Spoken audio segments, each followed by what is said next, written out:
All right, counsel, we ready for the jury? Yes. Yes.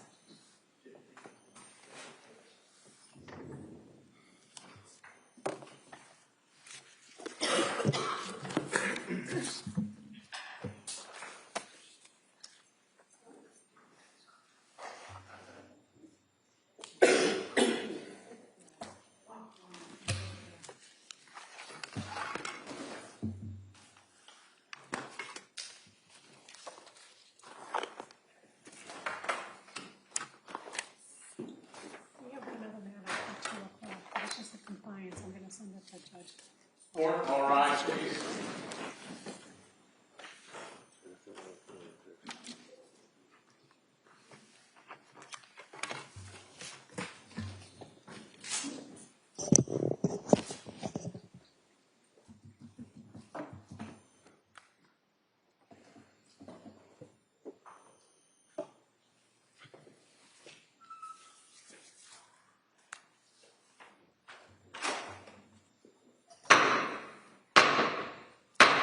Hear ye, hear ye, hear ye, all persons having anything to do before the Honorable William Sullivan, Justice of the Superior Court now sitting in Plymouth, within before the Commonwealth.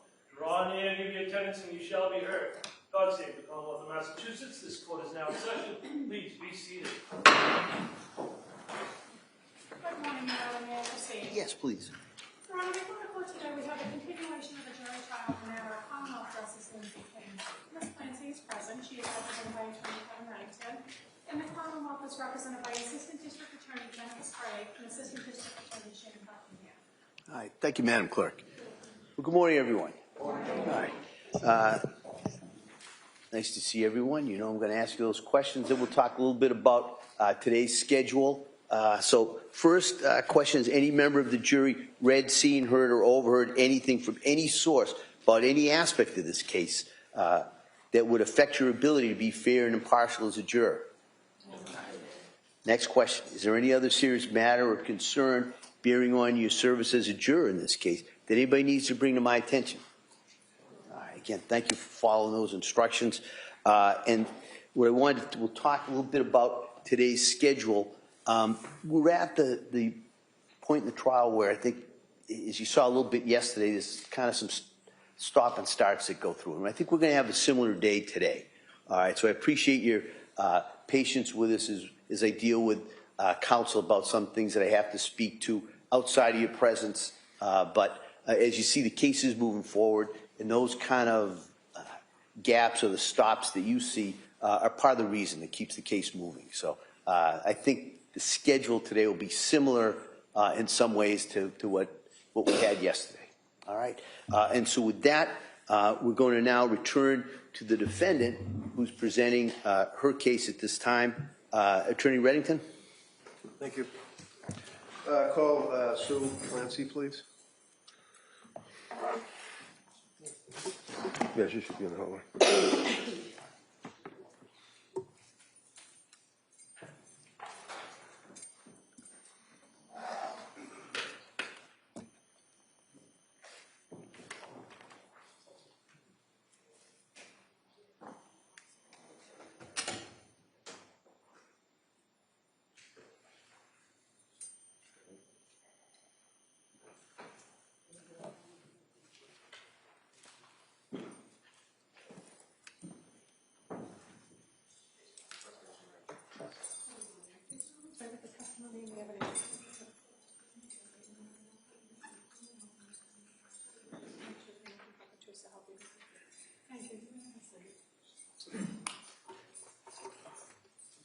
Good morning. Good morning.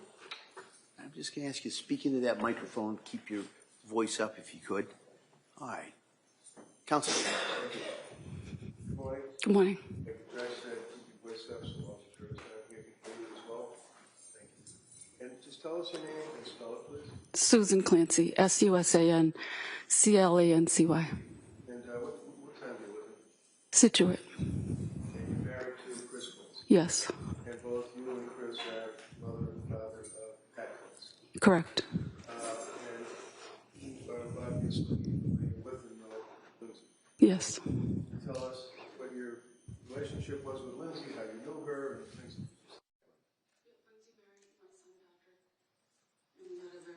relationship. And did you have occasion to go to their home Yes. in Weymouth on Yes, occasion? I did. And then in Duxbury as well? Correct. And obviously, you and your husband were the grandparents of the 3 little kids. Yes. And how was your relationship with the babies? Beautiful. And tell us how frequently, to your memory, you were able to visit with your son, Lindsay, and of course your grandchildren. At least a couple times a month we would see them. At some point, oh, by the way, what do you do for work? Iron. I'm sorry, an RN? I'm Iron. And what type of any focus? I worked in the labor and delivery room for about 38 years. 38 years in labor and delivery, Correct. helping women that were having babies, and Correct. obviously you kept up with the studies and continuing education and things. Yes, I did.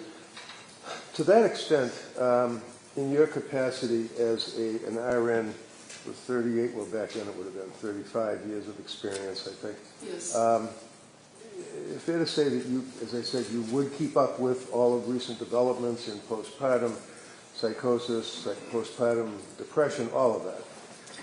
Somewhat, but I mainly just was in the delivery room. So were you aware of the various physicians that were in the forefront, if you will, of postpartum studies as it relates to medicine? Yes. And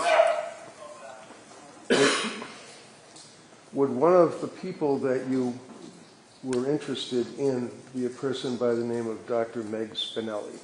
Yes. And can you tell us who Meg Spinelli is?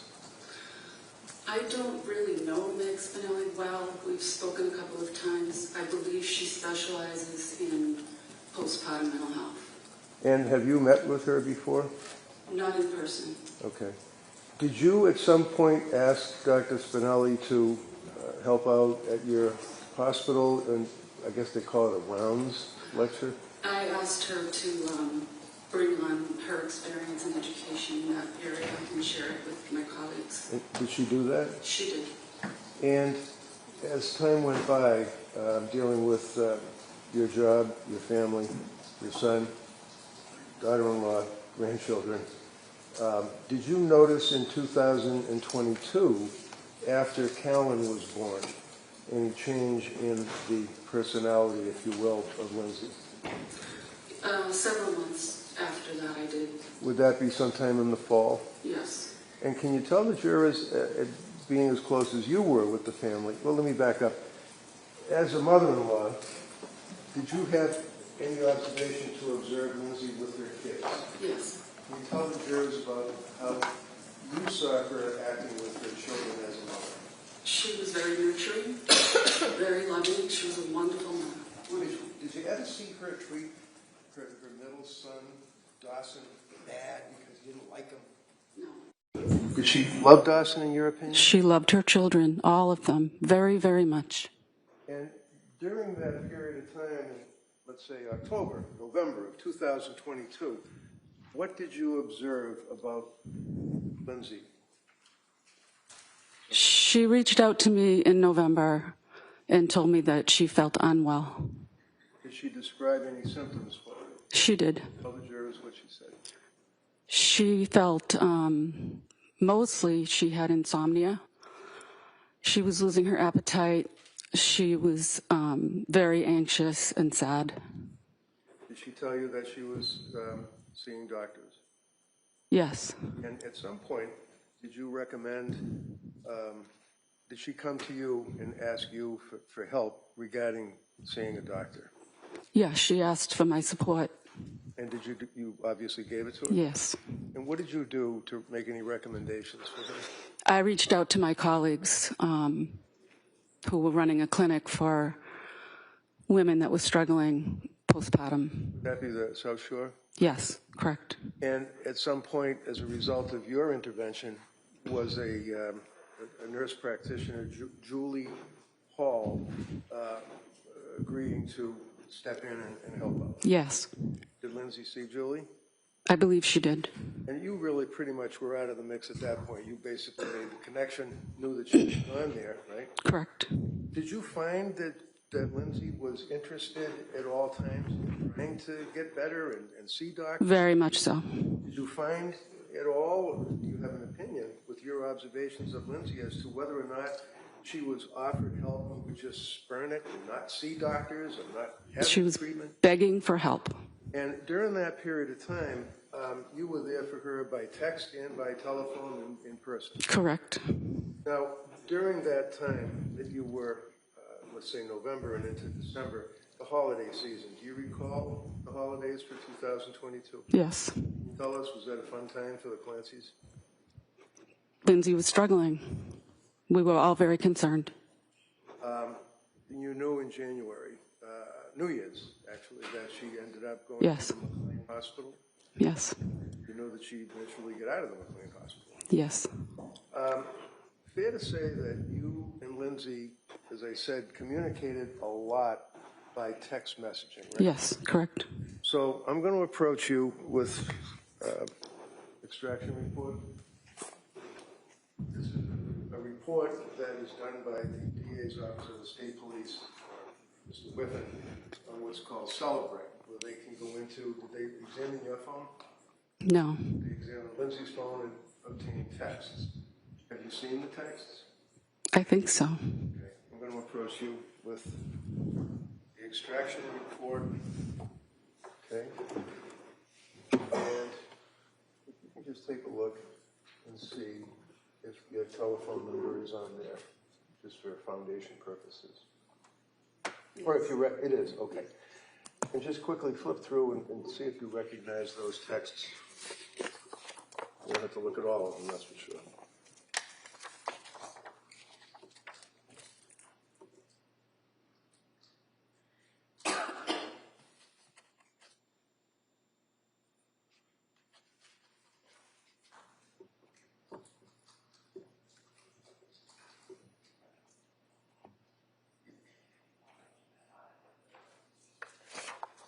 They appear to be texts between you and Lindsay?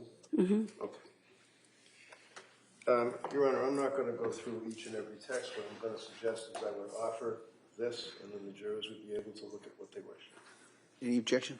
Your Honor, Kamal just makes the same objection previously made about cumulative. All right. Over the Commonwealth's objection, that may be admitted. Thank you.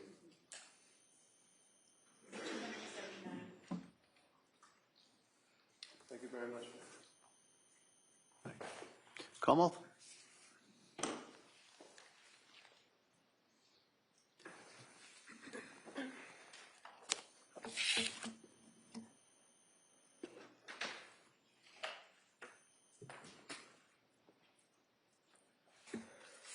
Good morning. Good morning. So you indicated that you were a labor and delivery nurse for 38 years. Mm-hmm. And what hospital was that? South Shore Hospital. And early on in the defendant's career, you did you work with her? Briefly. Okay. And she then went to Mass General, correct? Yeah, she was a student at the time. Okay. And you stated that you are aware of a doctor named Meg Spinelli, correct? Yes. Did you reach out to her in this case? I don't remember exactly how she and I connected. I don't recall. Well, you indicated that you connected with her in a professional capacity to have her come to your hospital, right? Yes. But as far as her role in this case with the defendant, did you reach out to her for that? I don't think I did. I don't recall. Now, you said that you began to notice some issues in, defense counsel said October, November, but fair to say you weren't aware of what was going on until she texted you on November 16th when she was at the emergency room? Yes. And that was at South Shore Hospital? Yes. And you actually met her there at the emergency room? Yes. Was she by herself or with Patrick? She was by herself. Did you know how she got there? She drove. She drove herself to the hospital? Correct. And she was in the emergency room for a while, correct? I don't know how long, probably an hour, maybe 2 hours. Well, you went down when you knew she was there, sat with her for a little bit, went back upstairs to because you were working that day, right? Correct. I wasn't able to go down immediately. I had to wait about an hour and a half, and then I went down. Okay. And then you sat with her for a little bit, went back up to work. right? Yes. And then you came back down at some point before she was discharged. Yes. Counsel, can I see it sidebar just very briefly?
So, Mrs. Clancy, you came down to the emergency room and you sat with her for a while, correct? Yes. And did she tell you why she was there? Yes. And fair to say, she indicated to you that she was having trouble sleeping and she had some heart palpitations. Correct. And that's what brought her to the emergency room to get checked out. Yes. Did she tell you that she had consumed a weed gummy before going to the ER that day? She did not. Okay. And in your experience as a nurse, is that sometimes a reaction to THC or CBD or some sort of weed that somebody might have a faster heartbeat? I don't know. Now, when she was in the emergency room, she was seen by a doctor and provided some medication. Were you there when the doctor was there? Yes. And you're aware that the ER doctor, gave her some trazodone to help her sleep? Yes. Because that's what she was really concerned about, right? The sleep. Yes.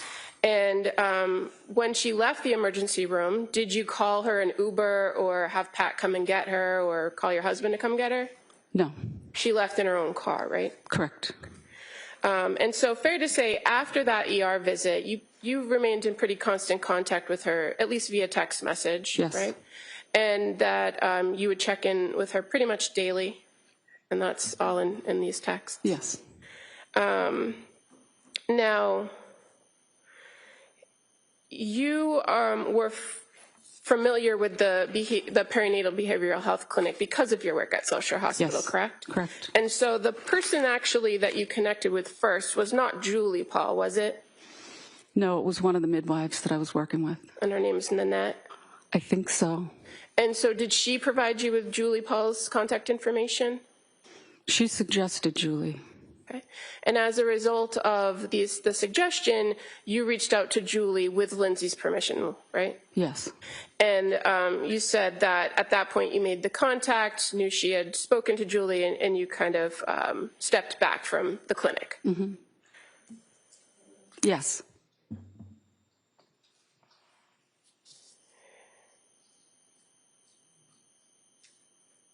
You're aware Julie Paul is one of the only prescribers that the defendant encountered that's not personally named in a civil lawsuit that's pending, don't you? I'm not sure. Now, so the ER visit's on the 16th. Contact is made with Julie Paul on November 20th, right? It sounds right. Okay. And that would have been your phone call to her first. I don't remember exactly. In the time period, well, you knew she was going and going to see providers and meeting with Julie and going to the clinic. Did you offer to help out more with the kids? Yes. You were still working full-time at that time, weren't you? Yes. So fair to say it was kind of limited based on your schedule? Correct. Did you have a normal schedule that you worked at that time period? I don't know what you mean. Well, as a nurse, did you work day shifts? Did you work mids? I worked the day shift. So did you offer to watch the kids at nighttime? I don't remember exactly. Did the kids come to stay at your house overnight so that she could get some sleep? No, they didn't. fair to say you offered and she didn't want the kids to come to your house, right? No, that's not right. Well, were they, did they ever sleep over your house? No, they didn't. And Cora was 5, right? Yes, correct. She turned 5 that December. So at any point, they never stayed over? We decided together it was best for them to be in their own beds at their own house with all their belongings. And Lindsay's parents were very actively involved in staying over and helping out. So it was the best decision that they stay home in their own beds. So prior to the November of 2022, did you and your husband ever come and stay over the night so that Patrick and Lindsay could go off? We never did stay at their house. And as far as kind of watching the kids or taking the kids outside of the house during the daytime, did you often take Cora on kind of day trips out to lunch? Yeah, we used to go to lunch together. How about Dawson? Did you take him one-on-one out to? Not as much. He was younger. And how about Callan? Did you ever take him out of the house without Lindsay? No. And are you aware that Lindsay told one of the therapists that she wasn't close with you as in-laws? And that I didn't know that, no. That she said she doesn't generally allow the in-laws to watch her children? I did watch the kids. Okay, but are you aware that she told the therapist that? No. Are you aware she told the therapist that she didn't have any particular reason why and that they don't bug me about it either? I didn't know any of that. Now, Lindsay, the defendant, she communicated with you via text about her issues with sleep and the medication she was taking, right? Yes. And as far as the ER visit where the trazodone was prescribed, do you recall having a back and forth conversation with her about that it's okay to increase it if you weren't getting any relief? The doctor told her that, so I repeated that. Okay. And so you're aware that she was, in fact, increasing the dose? I did not know that.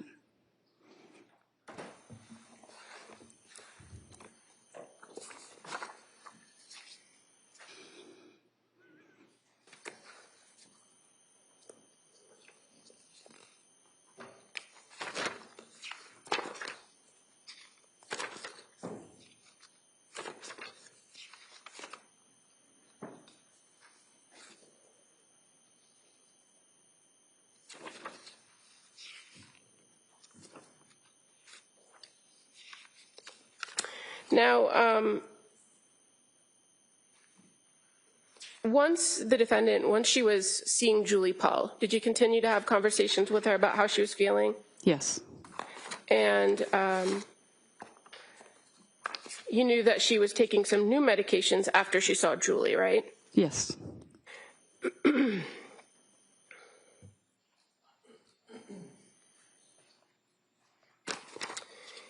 And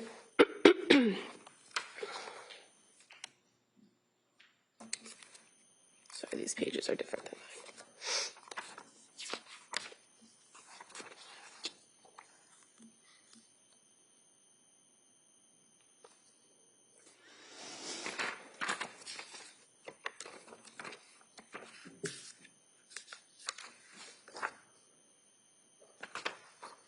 At some point, after being prescribed some medication, you recall that Lindsay told you that she thought she developed a benzo dependency, correct? I vaguely remember that.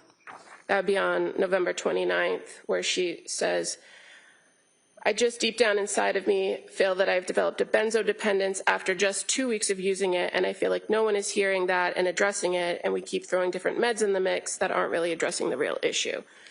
Do you recall that message? It sounds familiar. And she asks you, or you respond, so hard, I don't know what to do, so should you not use it? And she responds, I guess not, but then I don't sleep, right? Do you recall that? I can't say for certain. It sounds right. Okay. I don't remember a lot of specifics.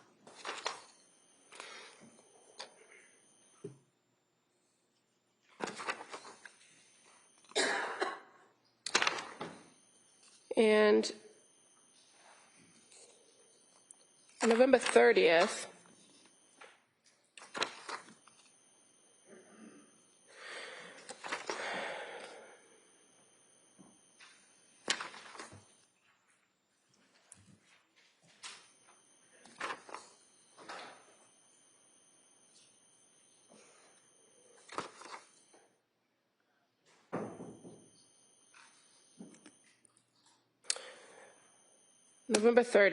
she says, and I'm just gonna try to show on the screen here.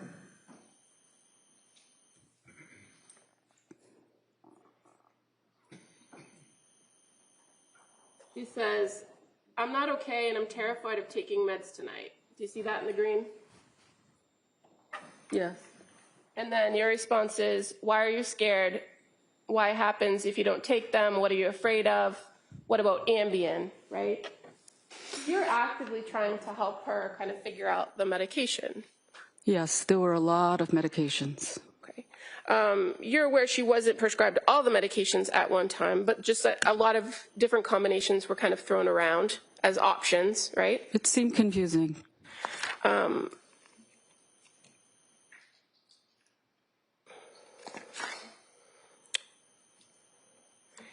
That she's very clear and she tells you which medications she's taking, right? Ativan and Remeron. Probably. Okay. And then she also tells you on November 30th when you're talking about it, she says, I know they take time to reach a therapeutic level to have the desired effect, right? Do you remember that? Yes. And then you respond, exactly. And she tells you that she's just depressed and she thinks it was brought on by the medication, right? I don't remember that. Okay. Well, on November 30th at 7:52, I was never, ever this depressed. It was brought on by the medication. Did you say that or did she say that? She probably said that.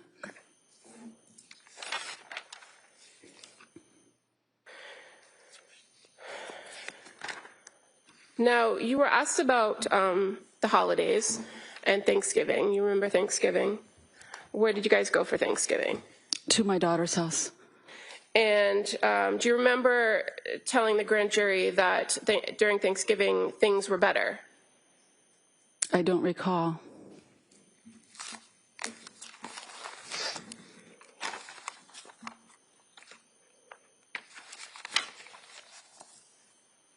Well, do you remember her saying that she said things were better?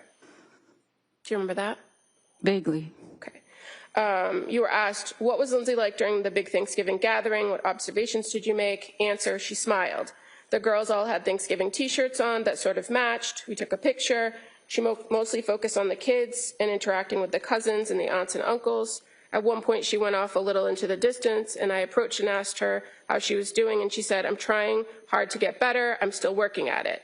I asked about her sleep. I thought that was important, and also the fact that she lost some weight. She didn't have an appetite, and she said things were getting better. Okay.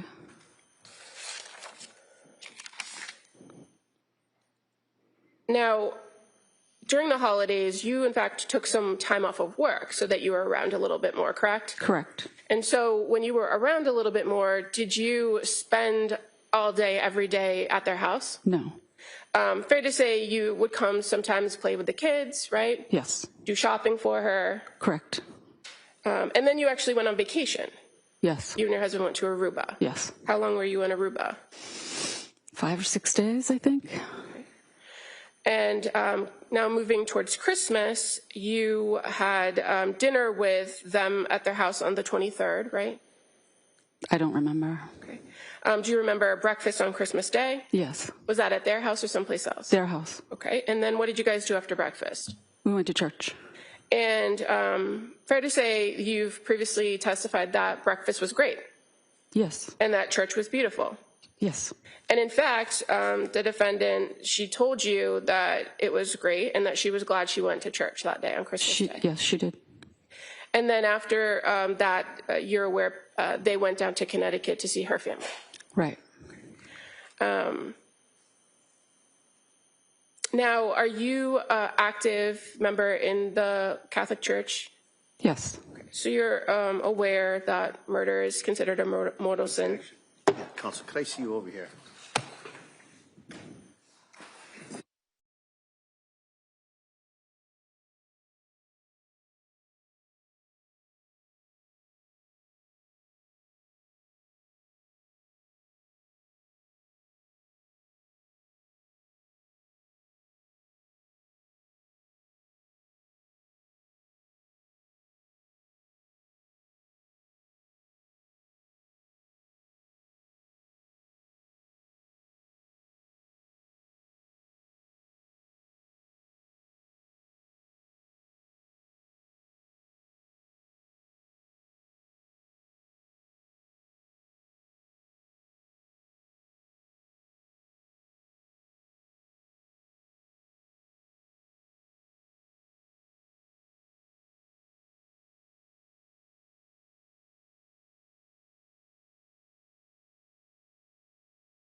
All right, and what that means is you are not to consider it for any reason or any purpose, okay? All right, Counsel. So you were aware, Mrs. Clancy, about the stay at McLean Hospital from January 1st to January 5th, correct? Yes. And did you come to the house to help with the kids during that time period? Yes. And fair to say, when she came home on the 5th, there was a party for Cora on the 7th. Yes. Did you go to the birthday party? No. Were you at the house much between January 7th and January 24th? I don't remember. Do you recall previously reporting that you hadn't been at the house? I don't remember.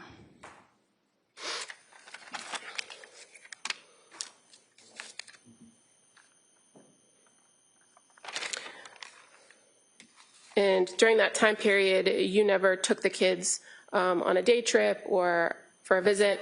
I don't recall.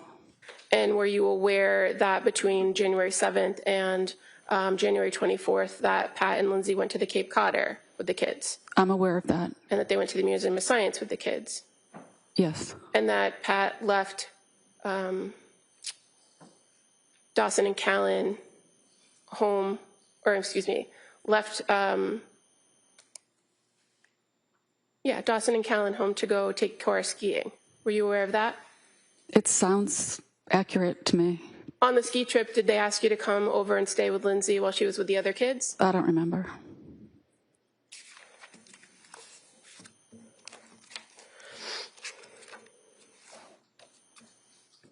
And you were asked on direct examination about Lindsay going to see providers, and you said, I think she was begging for help, right? She was. Did you attend any of those meetings with her, therapists or doctors? No. So you don't know what she told the providers, right? I don't know. And you don't know what kind of help she asked for other than medication, do you? No. And do you know whether there was any other options offered to her other than McLean, like a partial hospitalization program or intensive outpatient? Were you aware of those options? Yeah. And do you know if she went? She went to Women and Infants. So that's the one day where Pat dropped her off and went skiing and then came back, right? I believe so. I have nothing further.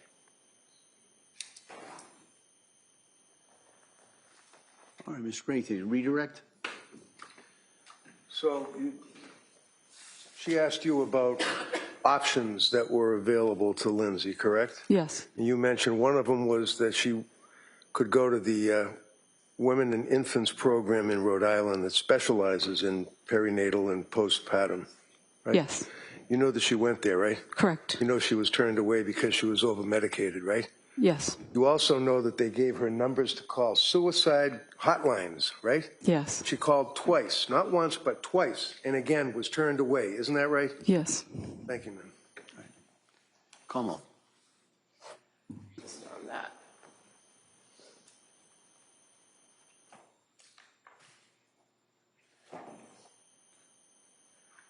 So you're aware she was turned away because she told you she was turned away, right? I don't remember the details of that visit or that day. You didn't review the records, did you? No. So you're not aware that they actually deferred to Pat and Lindsay reporting over medication? I remember something being said that she wasn't a candidate for that program. That's what I recall being told by Patrick and Lindsay. Okay.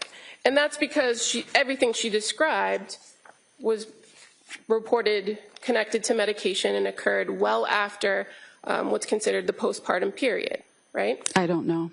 Well, you're a labor and delivery nurse. You know the postpartum period could be up to a year, right? I've heard it could be longer.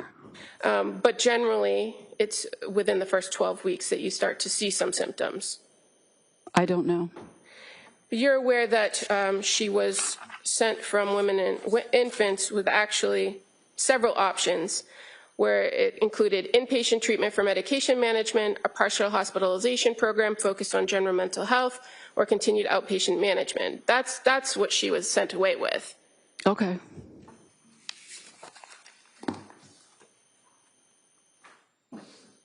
Nothing further. May I? One more? Go ahead, one. So outpatient management, that would include somebody like Gelada, right? Yes. You know that Women and Infants called Gelada and she never called them back? I didn't know that. Come on, anything on that? No. All right, thank you, ma'am. Let me step down. Thank you.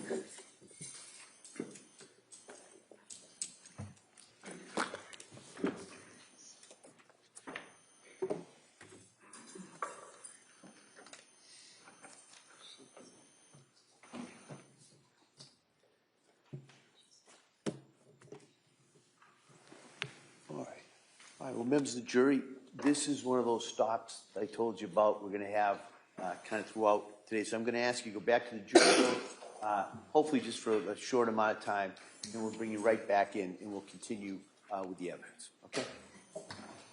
All rise, please. Your second.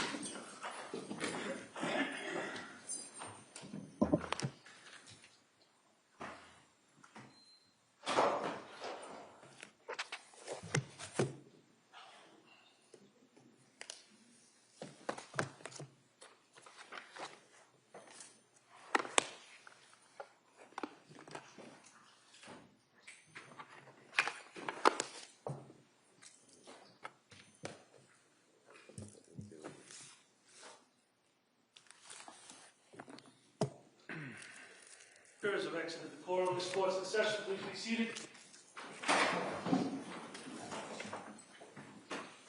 All right, counsel, I know that the next witness is scheduled to be Dr. La Posada. Yes. And she will be testifying by Zoom. That's correct. And I think that at some point after we talk a little bit, we're going to have to take a short break just to make sure that logistically everything's all set up with the doctor and the system here. And I appreciate everybody's help technically in setting that up. And I know that the defendant has provided, I don't know, maybe 5 or 6 exhibits that council wanted to introduce through Dr. La Posada. And so I guess, Commonwealth, have you had an opportunity to take a look at these? Yes, and we are objecting to these items. Yes. All right. And so why don't we discuss those here in open court and go through it. And so I've had the opportunity, I saw these this morning as well. And so Commonwealth, why don't I hear the objections and then I'll hear from the defendant. The main objection is that the drawing is inaccurate. The window well is in the wrong place, and where they have her falling and landing in slide 4 would be where the window well is actually placed in the photograph. I can pass up the photograph to the court. This is in evidence, I believe, maybe a couple times. But chalks are discretionary, but what they should not do is mislead a jury and present information that's not accurate. And so the drawing itself is inaccurate, and so we're objecting to these slides. Is that the Commonwealth's objection, is that the window well is in the wrong place on the drawing? I mean, putting aside the late disclosure and the fact that I don't know if anyone who created this is going to come in and testify that they created it and whether it's to scale or not, but the main objection is that it's inaccurate. All right, Mr. Reddington. Thank you. Your Honor, obviously, the window well, you've got, this thing is ridiculous. There's the diagram we're talking about. The window well, I'm just going to, you already have a copy of it, right? I do, yeah. The window well is depicted on the diagram, I suggest, accurately. And in fact, measurements were taken by the gentleman who did the computer animation in conjunction with information by way of medical provided by Dr. La Posada. And it shows clearly that, as Your Honor can see, that we're talking about the x-rays that are included. There are exhibits that she attaches that shows the way that she falls, how she hits her head. The Commonwealth has been suggesting that, I guess, that they're confused as to how she would have ended up the way she did. This shows the way that she landed on her head, gets the Jefferson fracture, falls back, legs are facing out from the house, she's laying in the snow. They're all depicted there. If there's an issue with the window well that's off according to the government, they could raise that on cross. They could say, well, the window well was really 6 inches to the left instead of to the right. That never struck her anyway. It's totally irrelevant. I think that they are useful for a jury to be able to review. I did have copies made for the jurors and the court, as well as the DAs. And Dr. La Posada has it. And then I could go, I could go through, but you can see that we've taken the diagram, the window, where the body lands, and then to the right of it would be the actual X-ray. Dr. La Posada can compare the injuries, talk about the Jefferson fracture. There's a photograph that shows the blood in the snow, shows the area, and the photograph actually shows the window well. And I suggest the window well on page 6 is exactly the way we have it depicted. So I don't know what the objection is. I would ask that the court would allow this to be in. All right. Well, I guess it appears to me slides 4, 5, and 6 certainly go towards the doctor's opinion as to, we said, the mechanism of the injury. That shows the head striking of the ground, and then on the other part of the slide has the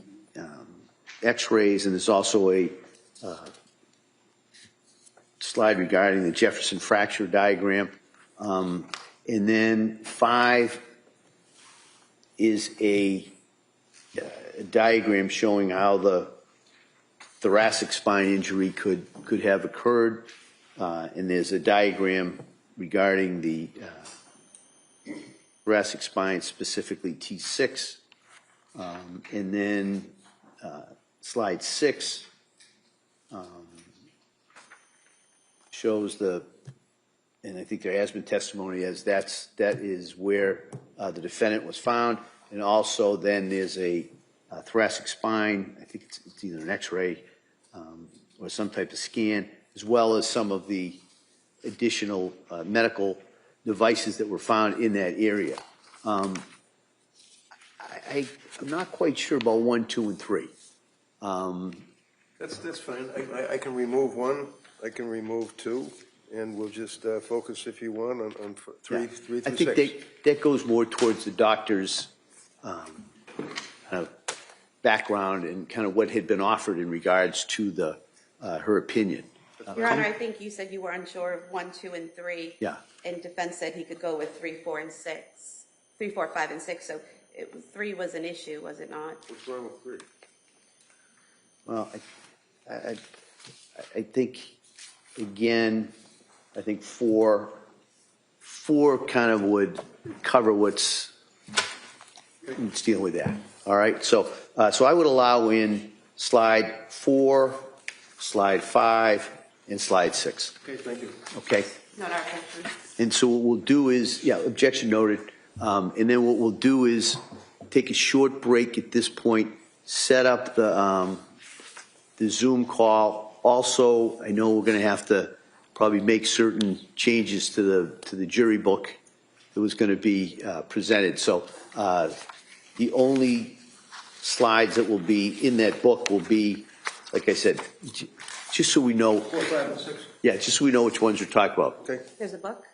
Well, no, it's not a book. It's just Laura stapled together all of the exhibits.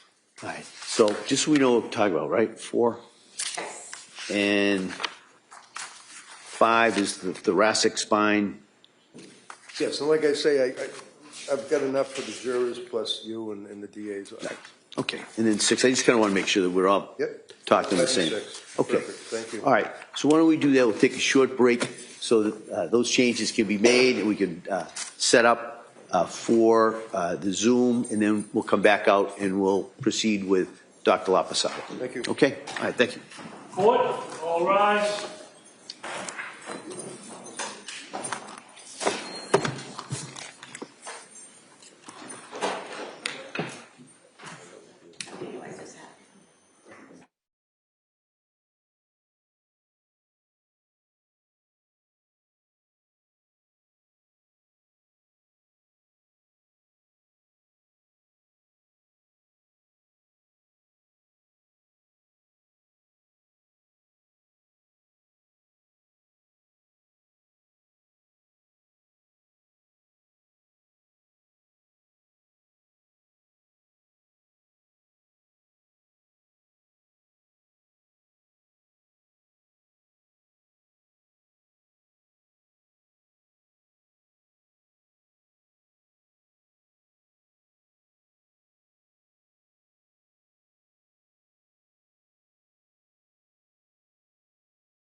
This court is back in session. You may be seated. Your Honor, for the first court, this is the matter of Commonwealth versus Lindsay Clancy. All parties are present to speak in favor.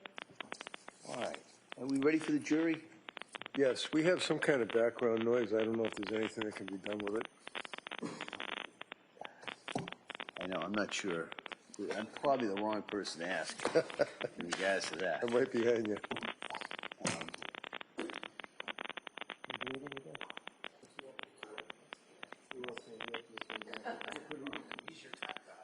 Hello. Wait, hold on. Yeah, this isn't. Have a nice day. Is anyone there?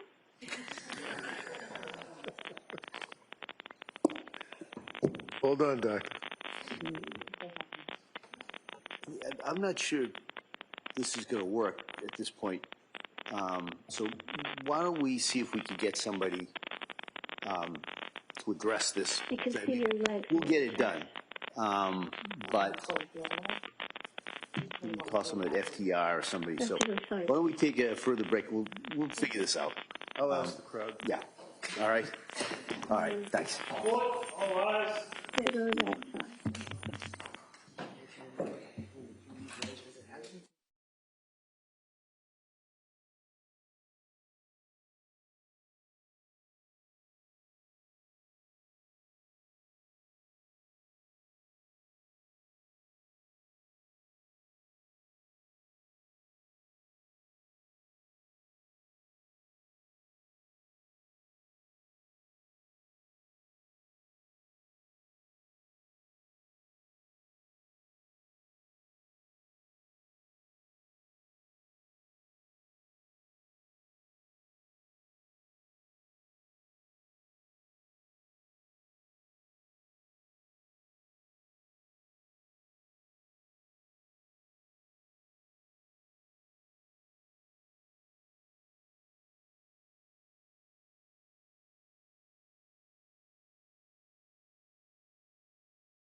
This court is back in session. Please be seated.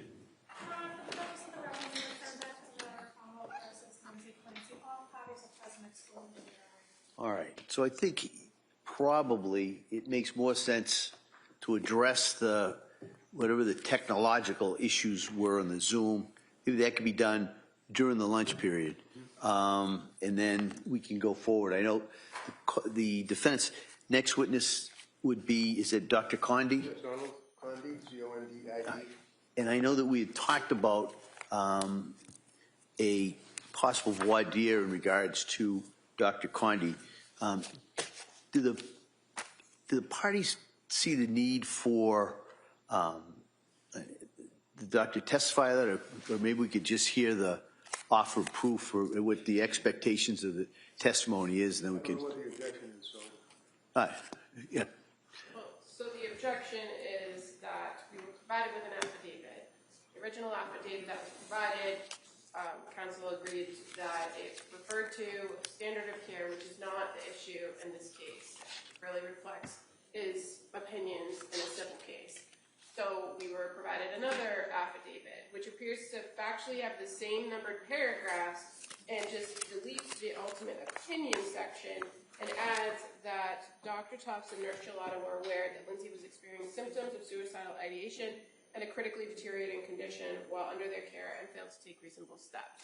So it's unclear from his affidavit what exactly he's going to testify to. Is he going to just reiterate everything that has been presented in the records, everything that we would expect defense counsel to offer through expert testimony in the criminal responsibility era about the medication regimens that the defendant was on over the course of several months? Because if that's the case, then I would suggest that this is cumulative testimony and that it doesn't need to be presented in this manner to the jury. But let me ask this, similar to the question I asked earlier, to a similar objection regarding cumulative. The defense hasn't put it. This is their first witness in regards to that. Wouldn't the cumulative analysis be done if there's a follow-up expert that would be addressing these areas? Potentially, but that then becomes the defense's strategic choice about whether if they're going to call Dr. Condi for this piece of it and the other experts for another piece of it. It's unclear, especially where the reports we've been provided by Dr. Spinelli and Dr. Zeisel talk about polypharmacology as part of the basis of their opinions in this case. So it's difficult to assess that, and obviously flagging it and objecting at this point based on what we know the anticipated evidence to be. So I don't know if a proffer is necessary at this point to outline what exactly he expects Dr. Condi to say and how that differs from the opinions of the other experts.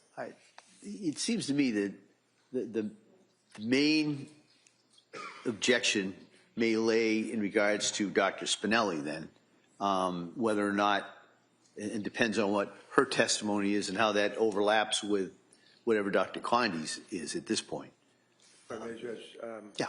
And I appreciate the fact that you recognize that we have not yet put on a doctor yet. I don't have to accept their evidence. I don't have to accept their doctors. Our doctors, this is our first doctor, who is a very qualified psychopharmacologist. I expect to elicit from him the treatment, very briefly, that she received and the medications that she was on and the effect of these medications as it relates to her condition when she was seeking medical help. That's it. I'm not going to get into criminal responsibility with him. I'm not going to get into lack of criminal responsibility with him. Basically, psychopharmacology and the treatment that she received. He's not going to, be criticizing what Gelato did, what Tufts did. He's just going to detail her condition according to the medical records and the medications that were provided. I am well aware and very experienced in trying jury cases and know when you lose the jury. I know when you lose. I'm not going to have Dr. Zeisel and I'm not going to have Meg Spinelli wax eloquently for hours and bore the jury to death. I'm going to get right to the chase. Dr. Spinelli is a well-qualified doctor on the issues of postpartum psychosis and postpartum depression and treating a pregnant woman and or postpartum perinatal client or patient. Dr. Zeisel is a general psychologist and will be discussing a number of issues, as you're well aware, because he's been involved with Lindsay for literally 3 years, 46 times he's seen her or something like that. So I'm going to focus their testimony on those fields. I don't think it's necessary for us to have Dr. Condi get up here on a voir dire so that they can hear what he's going to testify to. I'm not going to have him rambling or going off the script. He signed an affidavit, which is even, I think, better than a medical report, you know, that you usually get. So they have plenty to cross-examine him from. All right. And the intention is not to ask the question regarding standard of care. That's correct. All right. Yep. It's all been deleted because they objected. We All right. removed it. Yep.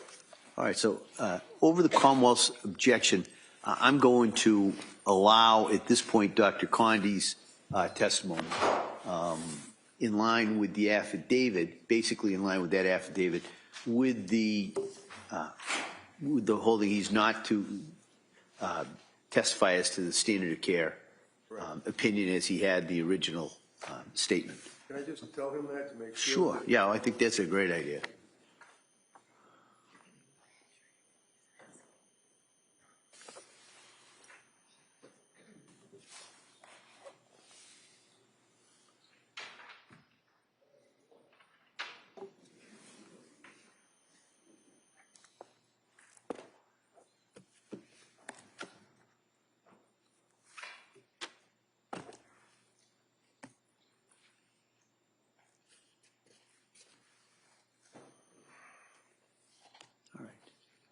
So with that, counsel, we ready for the jury? Yes, we are.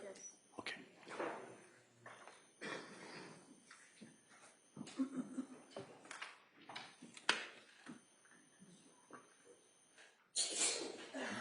Good. God bless you.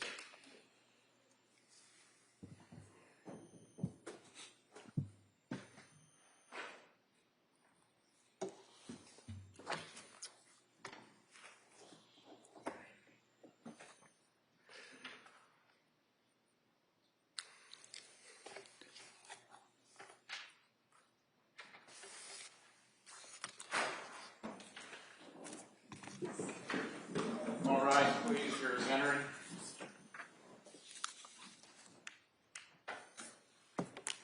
Could we approach while they're coming in? Sure, yeah. Counsel.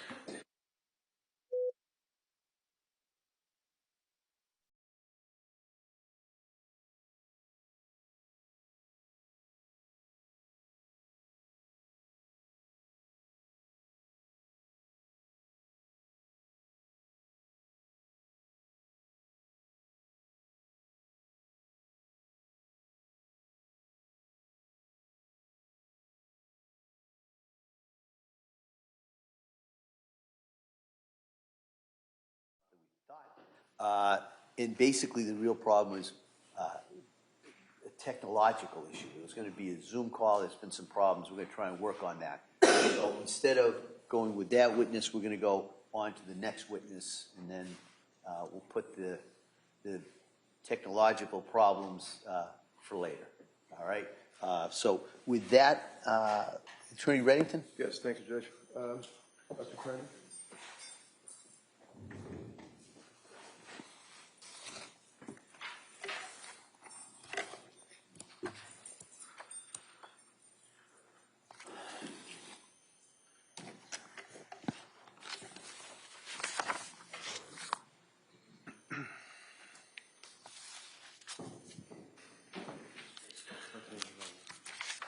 Good morning. Do you solemnly swear that the testimony and the evidence you shall give not coming between the Commonwealth and the Thank you, sir. You may have a seat. All right, good morning, Doctor. Morning, Your Honor. All right. All right, Attorney Reddington? Thank you, Judge. Doctor, could you keep your voice up so all the jurors and counsel can hear you, and tell us your name and spell your last name? My name is Donald Condi, C-O-N-D-I-E. And tell us, what do you do for work, sir? I'm a child, adolescent, and adult clinical and forensic psychiatrist. And can you tell us your background as to where you went to school and when you got your medical degree and things of that nature?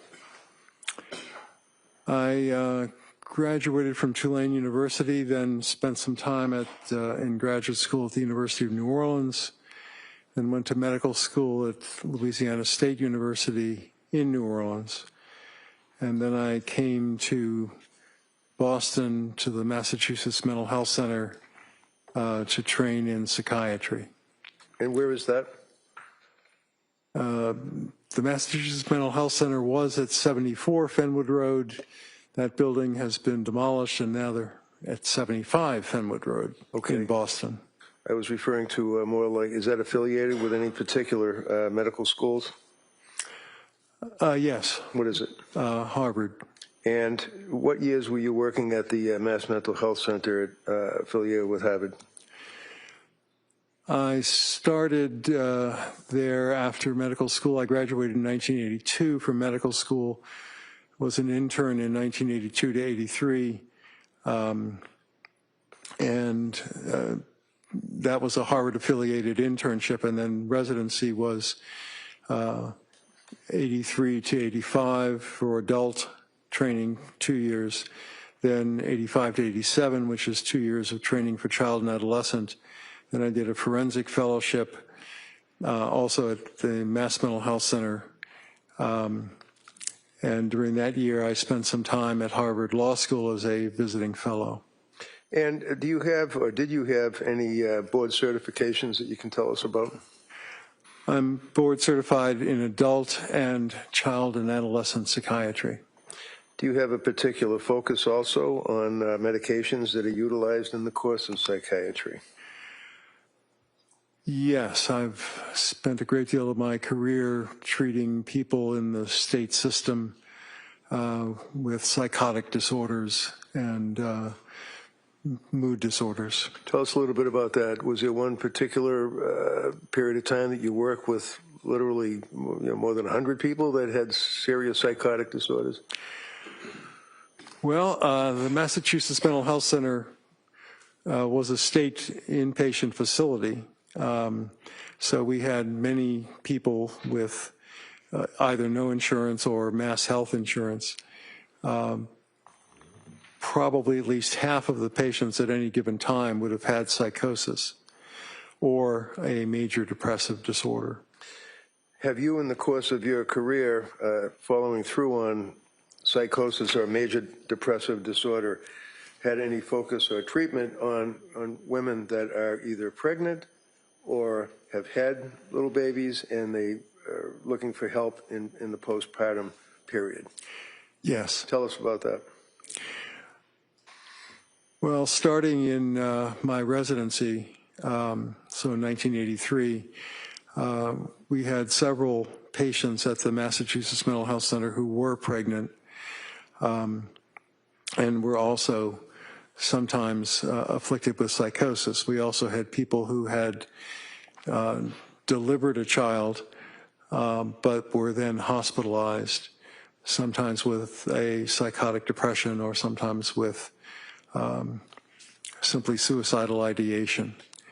And I've encountered that very frequently since then. I was for 14 years the chief medical officer of VinFen, which is a very large agency with contracts from the Department of Mental Health and the Department of Mental Retardation in Massachusetts and in Connecticut. We ran about 350 group homes, about 10 people per home, so maybe 3,500 patients. We frequently had people who were pregnant and were taking medications for psychosis. Sometimes after delivery, the severity of their psychosis would increase. So I'm fairly familiar with that phenomenon. Doctor, how many years have you actually been practicing now as a physician? I've been a licensed physician in Massachusetts since 1983. So what's that? 83, 90, 2000, 2026. Okay, about 40 years. Yeah, a little more than 40 years. Okay. From 1990 through 2012, were you affiliated with forensic child psychiatry with Mass General Hospital? Yes. And were you also affiliated through 2013 with Mass General on forensic case consults in this field? Yes. All right. I'm asking, have you had occasion to make a number of presentations? We don't have to go through them, but did you make a number of presentations and working as a lecturer for various medical schools, law schools, things like that? Yes. During the time that I was at Mass Mental Health Center, I was a fellow at Harvard Medical School. What does that mean to be a fellow? It means you're a resident in a training program and you're teaching Harvard medical students things about the specialty in which you happen to be practicing. And what was the specialty that you were a fellow lecturing Harvard medical students about? First it was general psychiatry, then it was child and adolescent psychiatry, and then it was forensic psychiatry. You also have had various scientific or medical publications that you have been authored on a number of occasions, articles, is that correct? Yes. All right. Your Honor, I'd offer his CV if I could, just if, as an exhibit, if that's accepted. Como? Okay, that may be admitted. Thank you.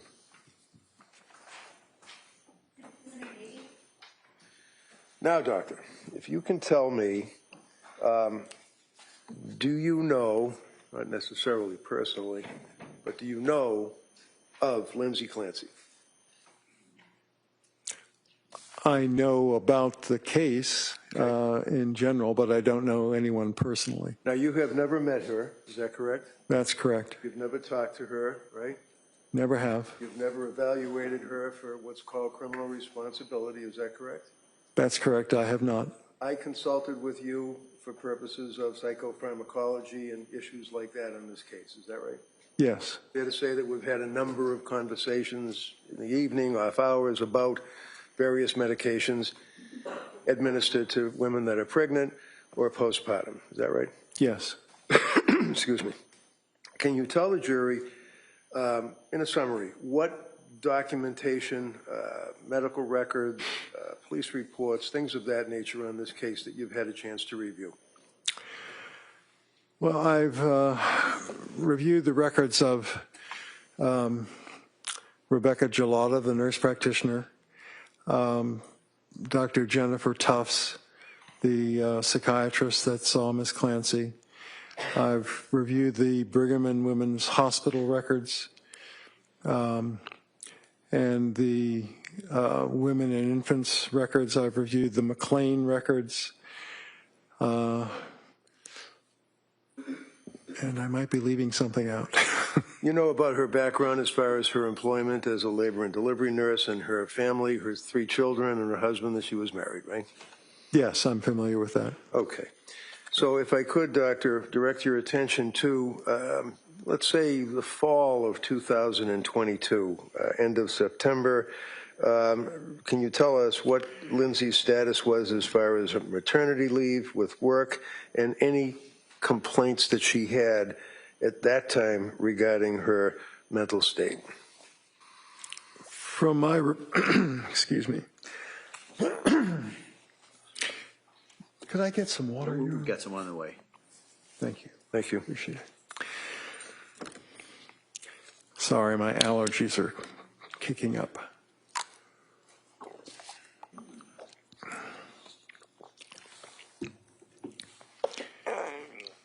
So from my review of the records, which would start with Dr. Tufts'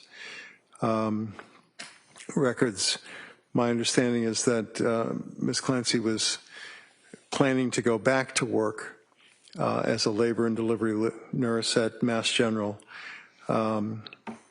She worked, I believe, the 12 midnight to 12 a.m. shift.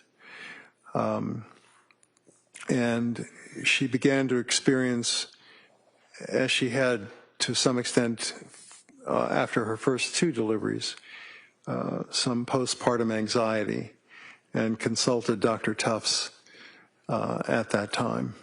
Now, after she had her 3rd child, Callan, was she in, would you strike that? It's fair to say she was in treatment with Dr. Tufts as a treating physician? Yes. Okay. And looking at your affidavit, I believe in paragraph 9, did you determine from looking at the medical records as to the time frame that Lindsay treated with Dr. Tufts? Yes. And what was that?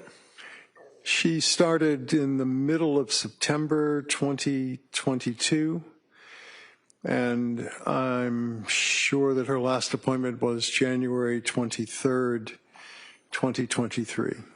Now, did you have a chance to review Dr. Tufts' medical records?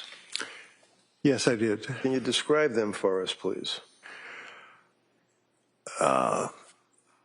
They are somewhat sparse, and there are many check boxes in the records, but not a great deal of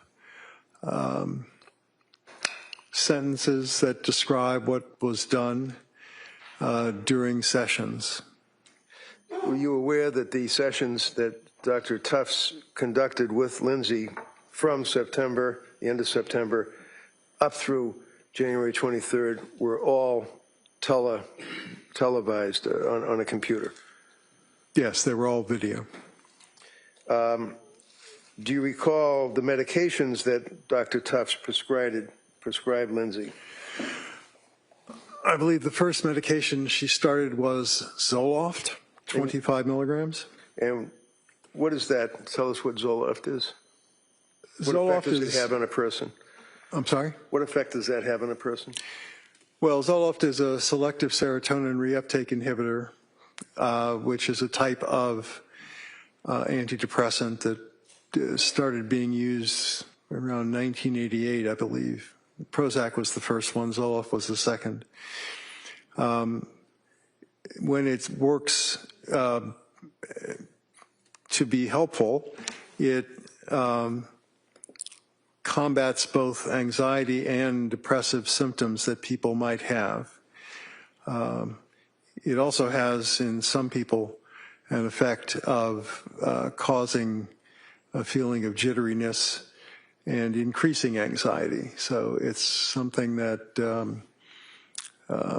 does have some potential side effects as well as beneficial effects. And when she was prescribed the original 25 milligrams of Zoloft, did she in fact take that, or did she defer on taking that? My recollection of the records is that she had it prescribed, picked it up, but did not take it for at least a couple of weeks because she did not wish to take medication. She was, I believe, still breastfeeding at that time. There are medications, and Zoloft would be one that would likely appear to some extent in the breast milk. Okay, so because she was worried about that, she held off on that, but ultimately did take the prescription from Dr. Tufts, is that right? The records indicate that she did eventually start taking the 25 milligrams. Sorry. Does it indicate when she started taking them after that little hiatus? To be exact, I'd have to look at the records, but I believe it was at the end of September. And was that dosage increased at some point? It increased from 25 milligrams to 50 milligrams. And what happened when Lindsay took the 50 milligrams of Zoloft prescribed by Dr. Tufts? The records indicate that she had a rather rapid series of difficulties, that she had insomnia for I believe the records say 48 hours, couldn't sleep. It's something that would be called activation that these medications can cause in some people who are more susceptible. Now, by mid-October, after she began taking the Zoloft, would you agree that the records indicate a week after starting the medication and increasing the dose, she reported in October to Dr. Tufts what you're relating is that she felt. How did she describe it to Dr. Tufts? If you could, I don't want to put words in your mouth.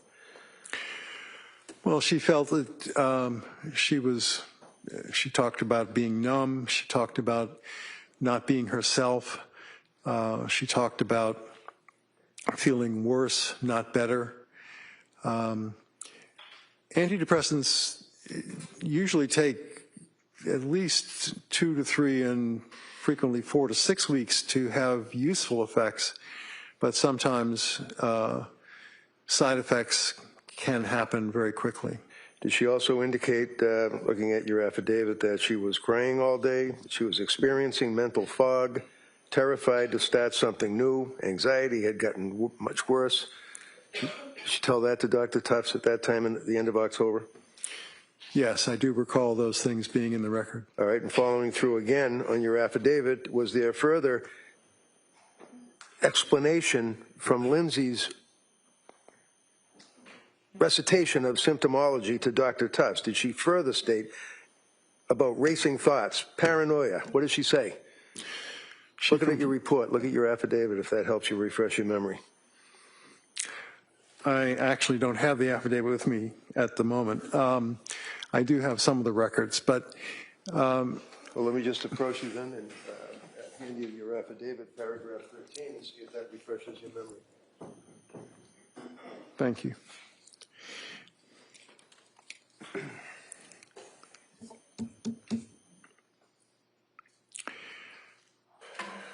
Yes. What did she say to Dr. Tufts? She reported, Dr. Tufts reported that Lindsay's psychiatric condition was generally deteriorating. That's a checkbox on one of the forms that her records. What did Lindsay say her symptoms were at that point? That she was having the racing thoughts, and that she was also feeling, as I said, not like herself, that her depression was worse than it had been. I believe that's also around the time that Dr. Tufts thought of trying a medication called Zulresso. Zulresso? Yes. And what is that? Is that you need that by way of injection? Yes, Zulresso is no longer marketed. It wasn't a particularly successful medication. It requires a 60-hour continuous IV infusion. In a hospital setting or in a medical setting? You have to be medically monitored. It doesn't necessarily need to be a hospital, but those are not necessarily things that can be done outside of a hospital. So she didn't do the Zulresso though, right? She did not. Okay. It also costs $34,000 just for the medication, not for the monitoring. Okay. What's the next thing that happened with Dr. Tufts and Lindsay Clancy, sir? Well, if I look at my affidavit, when she stopped taking the medication, the Zoloft, she now felt better, as she had felt before she took the Zoloft, but she was less anxious. What was the next medication? She was put on Benadryl and had some difficulty sleeping, but also was worried that night because her son was coughing, and she worried a great deal about the children's health. And that would be something that would also intrude on her sleep, worrying about her children? Yes. Okay. What other symptomology traveling through November into December did she relate to Dr. Tufts, according to your review of the medical records? Well, she talked about things like dizziness, feeling sedated in the morning when she woke up, if she got any sleep at all. And I think she used the term brain fog at times. These are sometimes symptoms that people who are experiencing postpartum depression frequently complain about. She continued to complain about anxiety. Well, it's not what they're complaining about, it's what they're living, right? It is a very unpleasant experience, yes. And continuing on through November, at some point did she leave or stop with Tufts and go to another healthcare provider by way of either emergency room initially and then another healthcare provider? Yes. Who was that? She started treatment with Rebecca Gelada, a nurse practitioner at South Shore perinatal program. Now, one of the things that was apparent that we, if you recall, I believe, that she also had initially been referred there by a friend of the family. Is that right? To that perinatal clinic? Yes, my understanding from the records is that Miss Clancy's mother-in-law was friendly with a nurse practitioner who practiced in the perinatal program, and I believe it actually started the perinatal program. Yes, and ultimately, or in the beginning, she was treated by a Julie Paul. Is that correct? Yes. Do you remember looking at the medical records and that on November 27th of 2022, the nurse practitioner Julie Paul reported that Lindsay stated that she was disassociated, that she was not in touch with reality. Do you remember that? Yes. And what is that a symptomology? Is that a symptom of psychosis, to be disassociated and not in touch with reality? It certainly can be. Dissociation can mean that people feel like things around them are not real. Right, and that's a pretty serious feeling to have, right? It is. And that's pretty common, unfortunately, with women that have postpartum psychosis, right? It certainly can be, yes. And what are the other symptomologies of postpartum psychosis, sir? Well, psychosis in general just means a lack of understanding of what's real as opposed to what is not. So a person with psychosis can have delusions, which are fixed false beliefs. They could believe that, for example, they have been told by God to do something. Okay. They can also have hallucinations at times. What kind of hallucinations? Most people have auditory hallucinations, not visual hallucinations. Hearing. Is that correct? Auditory is hearing, right? Yes. Okay, as opposed to what? As opposed to visual hallucinations? Visual. And in the course of reviewing the medical records, did you see that, in fact, that Lindsay had auditory, no visual hallucinations, but auditory voices? At times, she reported that she had heard a voice, yes. Okay. Do you recall that as the time went by that she, in December, do you remember seeing in the medical records that she was relating that she was heavy, that she couldn't get out of bed, that she couldn't bathe, that she couldn't react, she couldn't love, she couldn't feel? Do you remember any of that from looking at the medical records? Yes, those are all phrases that I recall from the medical records. They were all coming from her, right? Yes. To the doctors. Yes. That would be Dr. Tufts and then Dr. Gelada. Is that right? Nurse Gelada. Sorry, nurse practitioner Gelada. Do you recall, sir, that nurse practitioner Gelada prescribed additional medications to Lindsay during that period of time from November through December? Yes. Can you tell us what they were? I'd have to look to be sure, but I believe she continued the Benadryl at times.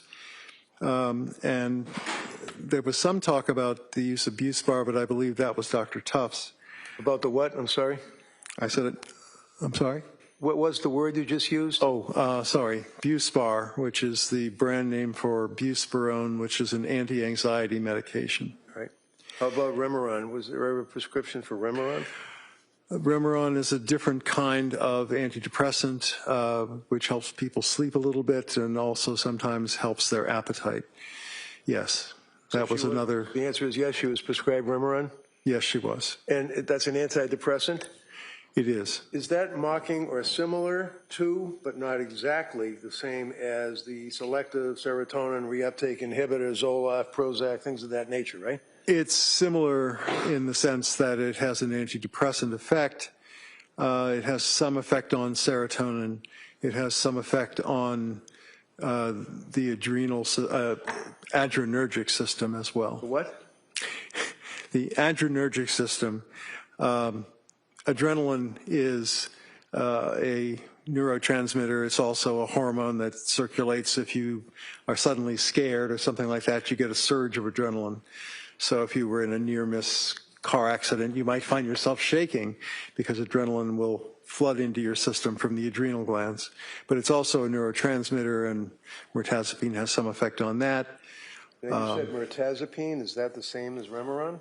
Yes, Okay. sorry. So it's two different names, generic and not generic. Mirtazapine is the generic name, and I was taught to use generic names, but Okay. yes, Remeron is. Around this time, Lindsay has been prescribed the Prozac, she had been prescribed the Remeron, she had been prescribed the Benadryl, she had been prescribed other medications very similar to the SSRIs. Is that correct? Yes. All right, and does the selective serotonin reuptake inhibitor, that's fancy word, what does it mean? Isn't that serotonin in your brain? Doesn't it block or in some fashion affect your brain? It's a little complicated to explain, but Let's explain serotonin. it. Tell the jury what serotonin means and what happens when you take an SSRI, please. Okay, serotonin in this sense is a neurotransmitter. The brain is a relatively complicated place. It has about 86 billion nerve cells. They've got thousands of connections to each other, but they're not like the wires in your house where you put two pieces of wire together, twist the copper, and then put a nut on that. Nerves don't touch. They go close to each other, but there's a space between them, and that's called the synaptic cleft. One nerve secretes a neurotransmitter into the synaptic cleft, and it moves over to the next nerve in line where there's a receptor.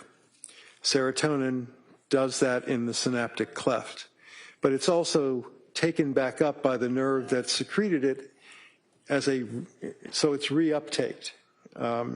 So a selective serotonin reuptake inhibitor slows down the reuptake of serotonin, prolonging its activity in the synaptic cleft, which causes the next nerve in line to be activated.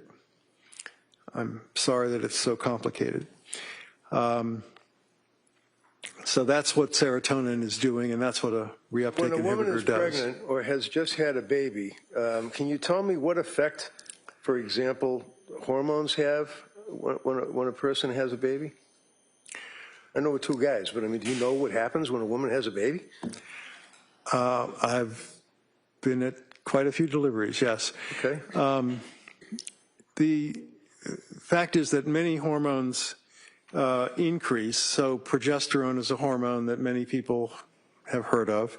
It's a component of birth control pills because it promotes gestation. So progesterone in a birth control pill fools the body into thinking it's pregnant, which means it doesn't, the woman doesn't produce eggs that could be fertilized, and that's the way the birth control pill works, or some of them do.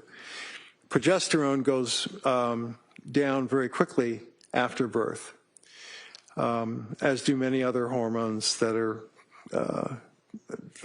going up and then down after birth. So if the hormones go up, and if there's an overload, if you will, might be the wrong word, of hormones, what effect does that have on the human body? What effect does that have on a woman who's just had a baby? Well, it's quite complicated.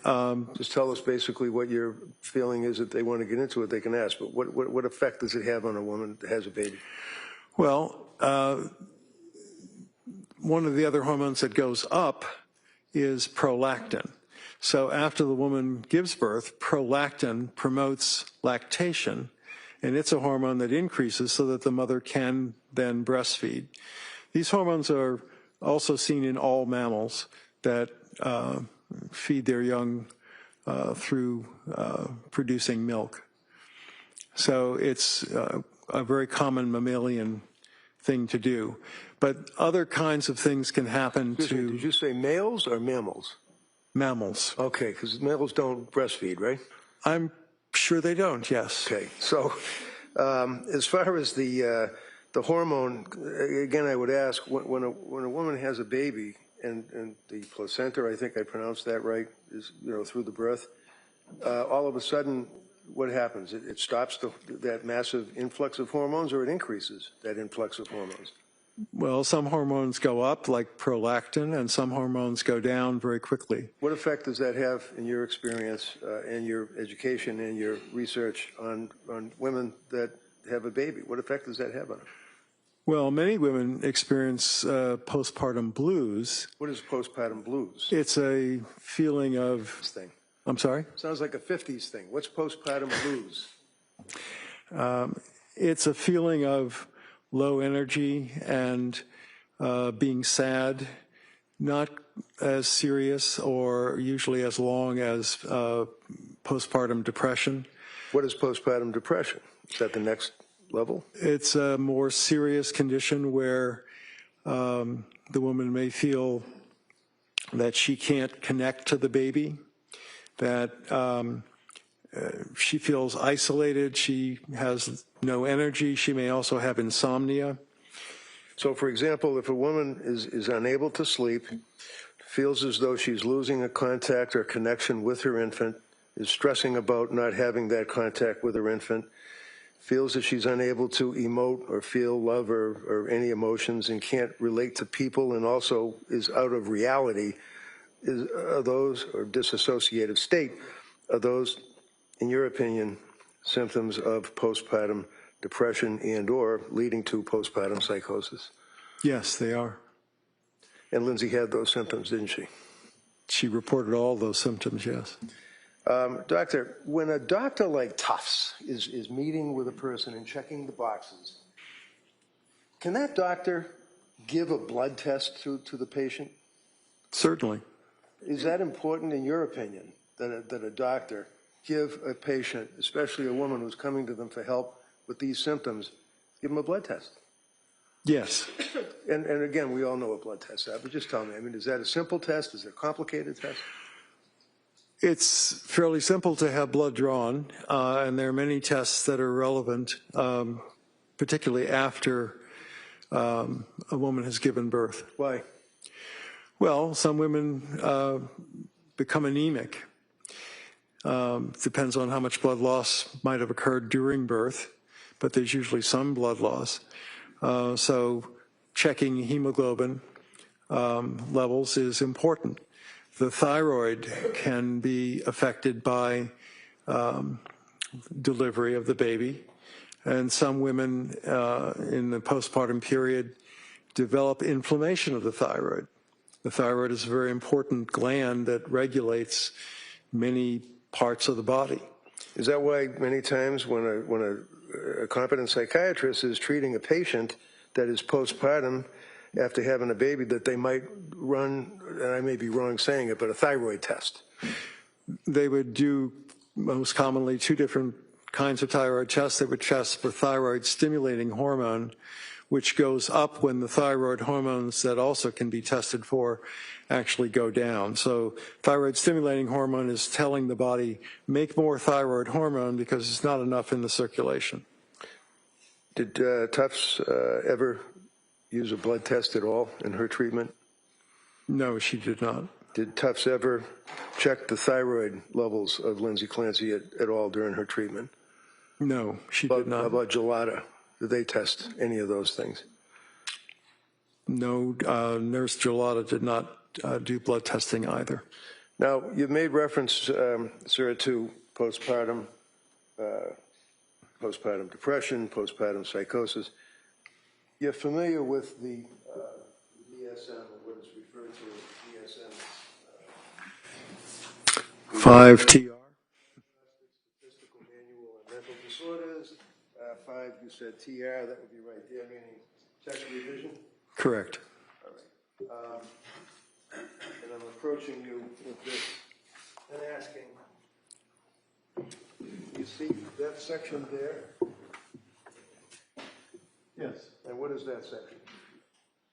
The bipolar and related disorder section? What is bipolar disorder? What does that mean?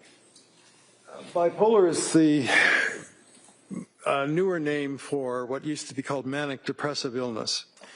It describes an illness where people's moods go up, which is the manic phase, and then go down, which is the depressed phase. There are different categories of bipolar disorder. Bipolar 1 is the most serious.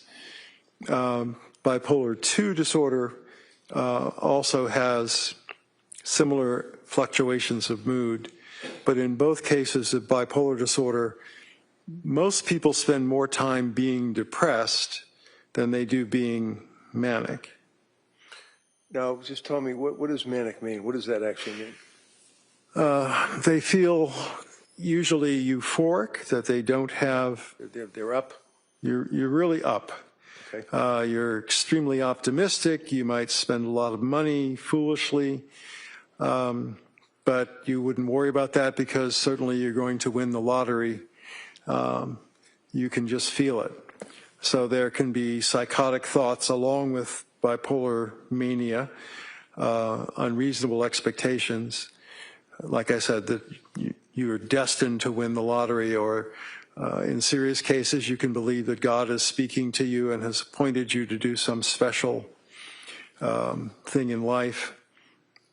How about excessive cleaning and, let's say, divesting oneself of personal property, cleaning garages, things of that nature? There was talk in the records of an episode where Miss Clancy and her husband cleaned out the garage, but it was difficult to tell from the records whether or not that represented what we would call a hypomanic episode. Exercise. Was there a lot of references to exercise? There were a lot of references to exercise, and exercise can be a very useful thing. Sure, that's one of the things that a woman postpartum may very well be prescribed to do by a doctor like, or a nurse practitioner like Gillotta, right? I believe that nurse practitioner Julie Paul recommended a long run at one point. So there's nothing wrong with a woman going to, let's say, Kingsbury or whatever it is, or taking her kids to the local gym with a swimming pool and trying to get some exercise in the postpartum stage. That doesn't, that's something you wouldn't hold against her, right? No. Okay. Now, how about, are you aware that within a very short period of time after she had baby Callan, that she actually ran a road race? Yes. Is that indicative of a person that's kind of ramped up and doing these things you're talking about? It's unusual to decide to run so soon after delivering a baby. I believe that she ran on the day that she might have delivered her last child, Callan. That's correct. So during the month of December, in your review of the records, would you agree that her symptoms that she has related to the doctors that were there to help her, they basically increased, did they not? I'm sorry, I couldn't quite hear. They increased? Yes. And are you aware that then she went somewhere voluntarily in December? Yes. Where? She went to the Mass General Emergency Room on, I believe that was in December. She had gone to the South Shore Emergency Room previously. And did you, in the record, see that, in fact, she had gone to Women and Infants program in Rhode Island for a day? Yes. And are you familiar with that particular establishment? Is that a supposedly helps pregnant women? Yes, I reviewed those records as well. And do you know why she was discharged after a day? The records stated that they thought that she was having complications from medications more than she was suffering from postpartum issues, and therefore was not a good candidate for their program. And this was after getting there at 8 in the morning and leaving there around 4 o'clock in the afternoon, right? That's my understanding, yes. And the records indicate, if you read them, that during that period of time there were little group discussions and coloring sessions and things like that. Is that correct? Yes. You know that there are suicide hotlines that people are told to call, right? Yes. Especially if a woman is in postpartum and is experiencing these difficulties and is describing the symptomology and on all these medications, that if you feel like you're going to kill yourself, you're supposed to call a telephone number, right? Well, it wouldn't be the advice I would give, but that was some advice that was given, yes. And did she call, to your knowledge, from reviewing the records, the telephone? She called the Aspire hotline, I believe, on 2 occasions. And was she given any help by the Aspire hotline?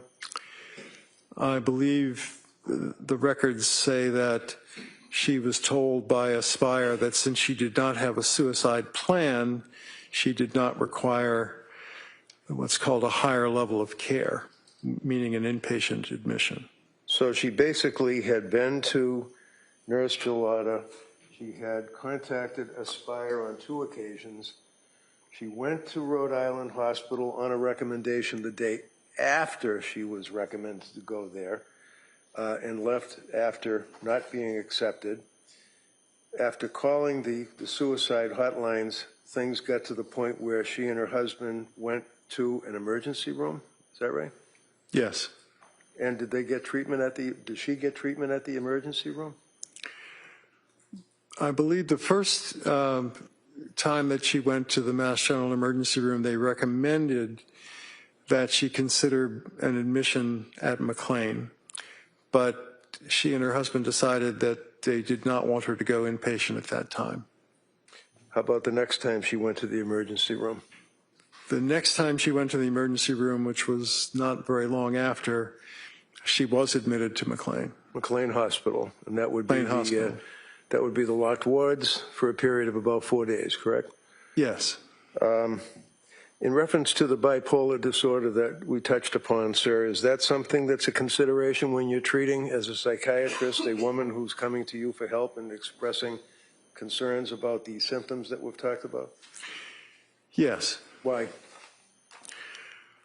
Well, some people with bipolar disorder, especially given the fact that depression is a prominent symptom in bipolar disorder, become suicidal and can even commit suicide. So that's a very serious possibility that has to be considered. Did any of the nurse practitioners consider that as a possible diagnosis? The records indicate that Ms. Clancy was frequently asked if she had a plan to kill herself, even after she reported having what was called passive suicidal ideation. But it was reported very, very frequently in the records. And in reference to her treatment with nurse practitioner Gelada, did, to your knowledge, nurse practitioner Gelada consider as a secondary diagnosis or a working diagnosis the possibility of bipolar disorder? Yes. Was anything followed through on that? I believe she discussed the possibility of a mood stabilizer, but I believe that she then ended up using Seroquel or quetiapine, which is... No, that's Seroquel and quetiapine with a Q, right? I'm sorry? Seroquel and quetiapine with a Q. Quetiapine with a Q, yes. Using the 2 words again. I just want to make sure it's clear. Seroquel is the brand name. Quetiapine is the generic name. All right. And did she, meaning Lindsay, to your knowledge in the medical records dealing with these providers, complain about the effect that Seroquel had on her? Yes. And what did she say? What were the symptoms, or what did she feel? Well, she often felt spacey, as if she was not her normal self. She felt, it's fairly commonly reported that she felt hungover in the morning because these medicines, that particular medicine does make people somewhat sleepy. I believe the beginning doses were described as a sleeping dose, which is a very low dose of the medication that does, in fact, help sleep to some extent. Was the Seroquel ultimately increased to 400 milligrams a day, 200 milligrams a day? Do you recall that? Yes, it started at 25 and... It was bumped up pretty significantly, wasn't it? Yes, 400 is a lot more than 25. And she was complaining about the effect of the Seroquel, is that correct? She was. And she was complaining about the fact that she couldn't sleep. All those symptoms that we went through continued on through the month of December After McLean, she went there for the New Year's period. I know, I'm almost there. She went to the McLean for treatment and still complained of these symptoms. Is that correct? Yes. Did the symptoms ever resolve themselves for Lindsay in January, if you know? There were times when she appeared to be a little less distressed, but the symptoms were never completely resolved, no. And did you know that she went to see Dr. Jennifer Tufts in January 9th and that she was prescribed diazepam? Yes. And then on the 12th, she was prescribed trazodone, 150 milligrams by Dr. Tufts. Yes. January 16th, 2 milligrams of diazepam by Dr. Tufts. January 16th, the same day, 10 milligrams of amitriptyline by Dr. Tufts. Yes. What is amitriptyline?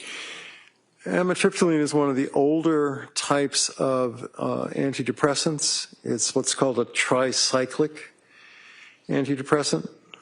It has more side effects, but one of the useful side effects in some cases is that it makes people sleepy. Did it help her sleep? Not really. Now, in reference to the DSM, out of that revision, and you agree with me that they have DSM-1, DSM-2, revised, rebooted, reconsidered, DSM-3, all the way up to DSM-5 text revision, right? Correct. And consisting of over 1,000 pages, right? Yes. Is this like considered, some people say, the Bible of psychiatry, or is it like a cookbook? I would call it a dictionary. It's a list of definitions. If I looked under P in this dictionary, would it contain anything about postpartum psychosis for a woman? There is one mention on page 148. That's it. That's it. The rest of the world, they don't care about the DSM. They have some other information, right? What is that called? The World Health Organization publishes something called the International Classification of Disease, which is now in its 11th edition. It lists postpartum psychosis as a separate entity. And that's the one that insurance companies use for billing purposes. Right, not this. Correct. Are you familiar, sir, with the way other countries treat pregnant women in postpartum condition when they see, when they see a doctor for medical treatment? Yes or no? Objection. Right, just allow that question, then we'll. Yes. And how does that differ from the United States of America? Objection. Sustained. Go ahead.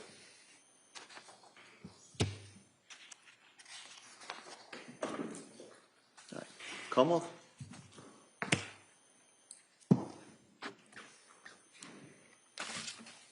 Good afternoon. Afternoon. You spent some time when you first got to the stand going over your qualifications, and I think counsel now has admitted your curriculum vitae into evidence, right? I'm sorry, I didn't hear the last part. Your curriculum vitae. Yes. Is you went through that with counsel? You recall that? Yes. And fair to say, the majority of the entries and your experience and your presentations and your teaching and fellowships, most of which revolve around child and adolescent psychiatry, correct? I wouldn't say the majority. Well, where in your CV does it say that you worked with postpartum women? It doesn't say that specifically. Okay, so your testimony is that back in 1983 when you were at the, was it the Massachusetts, Mental Health Center, you worked with the postpartum women, is that correct? There were patients who had either were pregnant while they were there or delivered and were hospitalized after that, yes. Okay. And your involvement in this case with counsel, with defense counsel, wasn't directly that he reached out to you, was it? It was that you had provided some information as it pertains to a civil lawsuit that's pending. That's correct. Okay. And so this affidavit that counsel's been referring to that you drafted, you've revised it for these proceedings, but fair to say you went through a series of records that didn't include anything related to this criminal case, meaning no police reports, interviews, photos from the scene. Is that fair to say? No police reports, no photos from the scene. So the majority of what you reviewed pertained to medical records, right? Yes. And in fact, you cite to in your affidavit a New Yorker article for facts. Yes. That's where you got most of your facts, is from a New Yorker article? No, I also spoke to Mr. Clancy. You spoke to Mr. Clancy? Yes. Is that in your affidavit? Well, you have it before you. Can you point to a paragraph where you indicate that you got a report directly from Mr. Clancy? I don't know if it's in the affidavit. Okay. But I did interview Mr. Clancy for 90 to 100 minutes.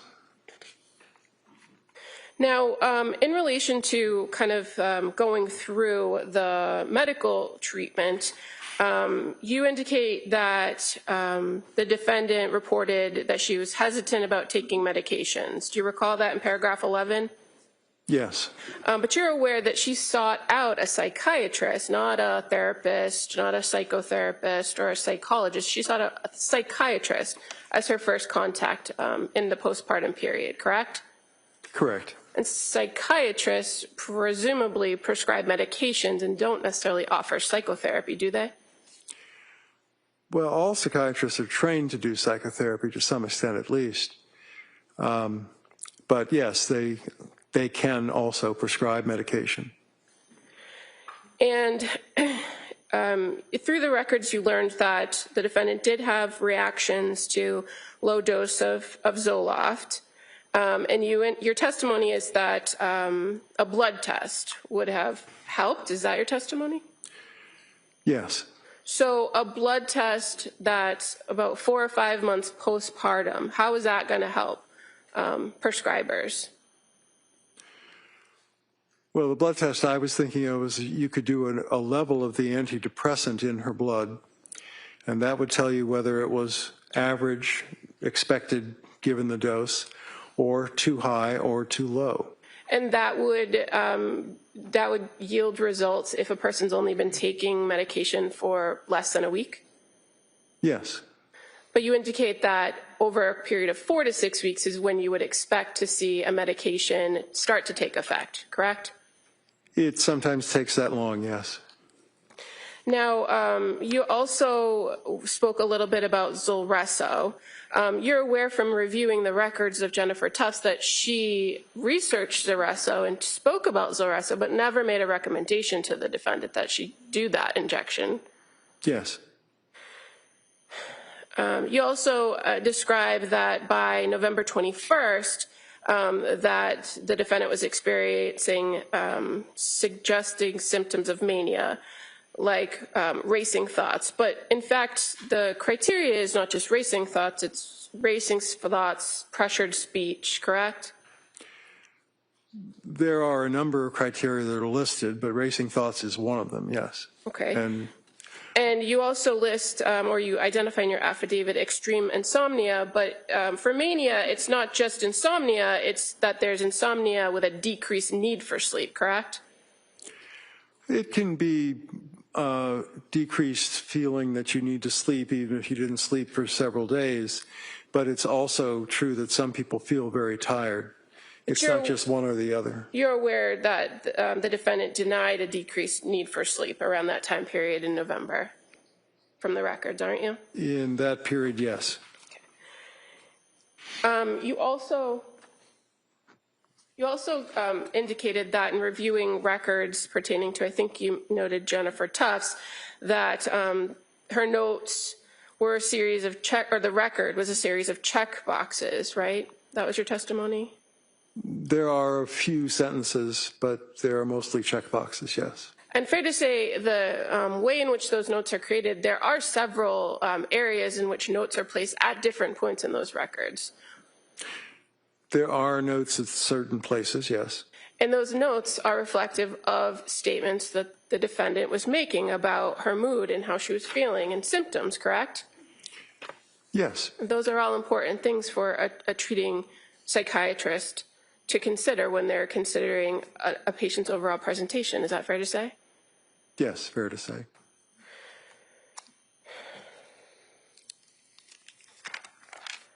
Now, you also referenced in your affidavit that the defendant had reported that she had these increased symptoms with Zoloft and didn't sleep for 48 hours after increasing the dose. Remember that in the record? Yes, from 25 to 50. And you didn't review any police reports to identify that there were only 7 pills missing from that bottle of sertraline, did you? I did not review a police report, no. So if a person takes 7 pills over 1 week period at 25 milligrams, how do they increase the dose without more pills missing from the bottle? Well, I believe if you took 3 or 4 pills for a few days of 25, then you still would have enough pills to take 2 25s and increase the dose to 50. Right, but if a prescription reads that if 30 are filled and only 7 are missing from the pill bottle when it's located months later, then if you've taken 7 pills, you've taken 1 pill each day, correct? Not necessarily. I believe that she stopped taking the medication rather quickly, and I'm not sure which pill bottle you're discussing because, as you said, I didn't review a police report. Okay.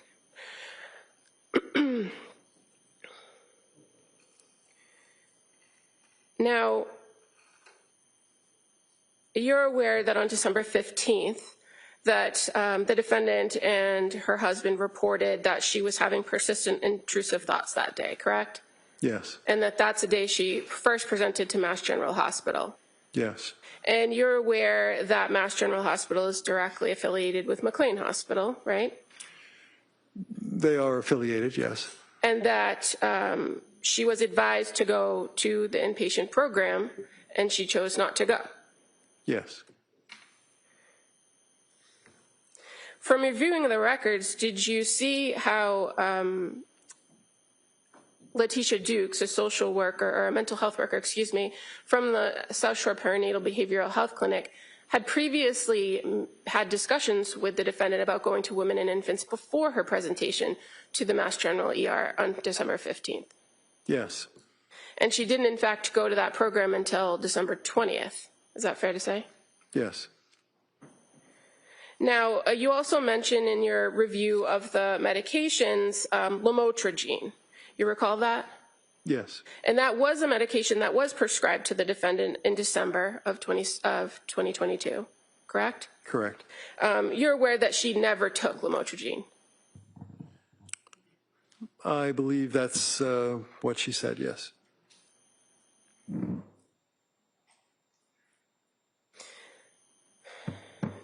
Now, you also were asked, or you spoke about Seroquel.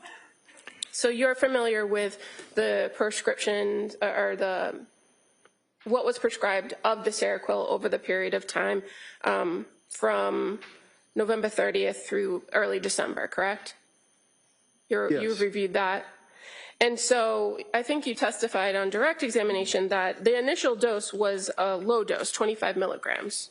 Correct. And you're familiar, that is a fairly common dosage, a low dose to prescribe to address some sleep issues. It is, yes.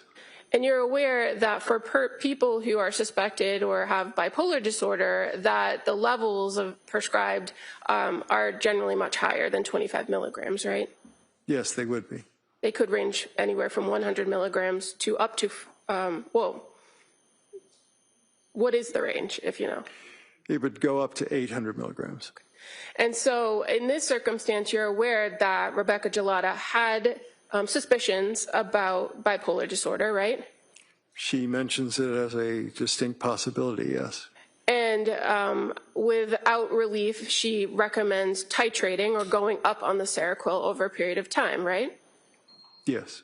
And you settled on a number of 400, but you know from the records that that was the goal, to titrate up to 400 milligrams. Do you know if the defendant ever took 400 milligrams?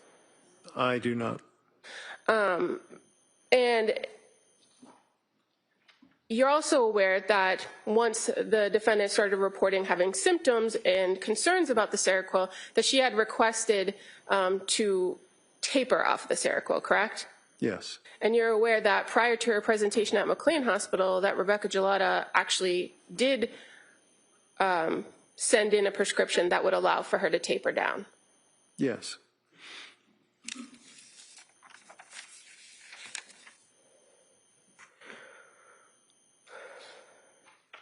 And when the defendant was admitted to McLean Hospital on January 1st, she was already on a taper plan, meaning she had gone back down to approximately 100 milligrams per night. I believe she was, yes. And that at McLean, they further immediately started to reduce the dosage with each night. I believe that was the plan at McLean, yes. So the first night she was there, she went down to 75 milligrams, correct? I believe that's correct, yes. And then by the time she was discharged, she was at 0. Yes, and they were talking about the amitriptyline. Well, did she leave McLean Hospital with a prescription for amitriptyline? I don't know if she left with a prescription, but it was discussed in the records that they recommended that.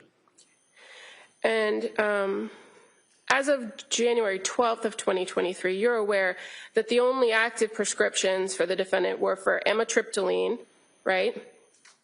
Yes. And Valium as needed and trazodone. That sounds correct, yes.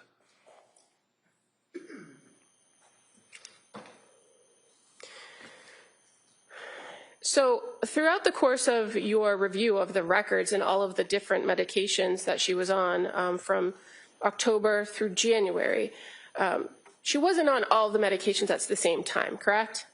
No, not at the same time. And it's fair to say she was only on maybe 3 medications at one time. 3, there might have been 4 at one point, but yes. And she had expressed particular medications that she wished to return to, like Ativan at some point, correct?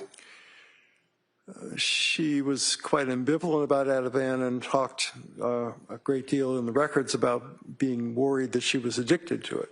But Ativan tended to work for her, correct?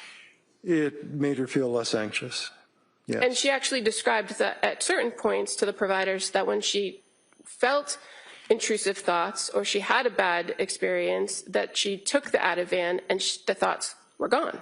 Didn't she not? I'm not sure that she said the intrusive thoughts were gone, but she would feel less anxious when she took it. And as far as your conversations about hallucinations and auditory hallucinations, you indicated that at some point, or at points, I think was your testimony, that the defendant did hear a voice. But you're aware that she never reported to Jennifer Tufts that she heard a voice? She did not. She never reported to Rebecca Gelada that she heard a voice, did she? She did not. She never reported to Letitia Dukes that she heard a voice? She did not. And the only time she's ever said that she heard this voice was on January 24th of 2023. Is that fair to say? Correct. Thank you. Nothing further. So when the district attorney asks you whether or not Lindsay, after all the symptoms that we've already gone through, told Rebecca Gelada that she heard a voice, told Dr. Tufts that she heard a voice, and denied that she heard a voice, would you agree that there are reasons that a woman would not tell the doctor or minimize their symptoms out of fear? Yes. What kind of fear? Fear of what? Well, in the records, it's stated that Ms. Clancy reported she was worried that her children would be taken away from her, perhaps by the Department of Children and Families, if she reported very severe symptoms. The other thing is, as a health care professional, boards of registration sometimes take a dim view of people who have been in treatment for certain psychiatric illnesses. And so she might have been concerned about her nursing license, but that's speculation. So there are other reasons why a person may be concerned about telling healthcare providers, mandated reporters, that they're hearing voices, correct? Yes. Would you agree with me that you don't have to see the proverbial unicorn in the corner to your health provider to be suffering from psychosis? Yes, that's true. And can you tell us, Counsel was asking about the symptomology, psychosis, is that something that just grinds on for day after week after month, or is that something that comes on out of nowhere very quickly? No, overall. It can be quite episodic. What does that mean? It means that an episode can start and stop, and then an interval of time goes by. It could be days, weeks, or months, and then another episode occurs. Counsel asked you about bipolar disorder, the suspicions of bipolar disorder from Dr. Gelada, and then talked about the prescriptions that were prescribed. Is it, in your opinion, appropriate to prescribe a selective serotonin reuptake inhibitor to a person that is bipolar? No, overall. It would be considered something to be done cautiously and usually with a mood stabilizer begun at the same time to prevent the possibility of making manic symptoms worse. Thank you, sir. Buckingham. So just briefly, you didn't interview the defendant, did you? I did not. You don't know what she was concerned about. You're speculating. Yes. And for a person who's begging for help, wouldn't it be important to be honest with the providers about what you're feeling, seeing, and hearing? It should be, but that's not always what doctors find. Nothing further. All right, anything further? Okay, good. All right, thank you, Doctor. Let me sit down. Thank you.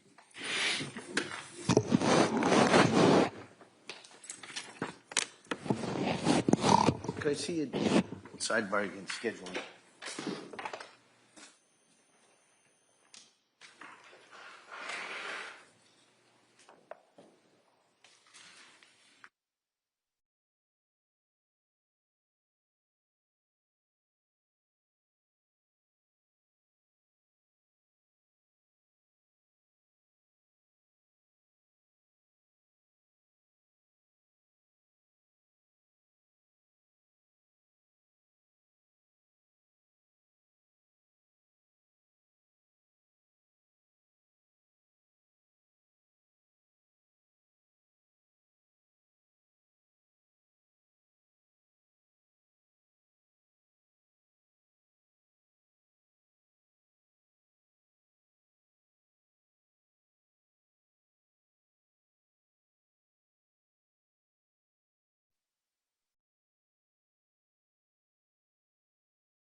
All right.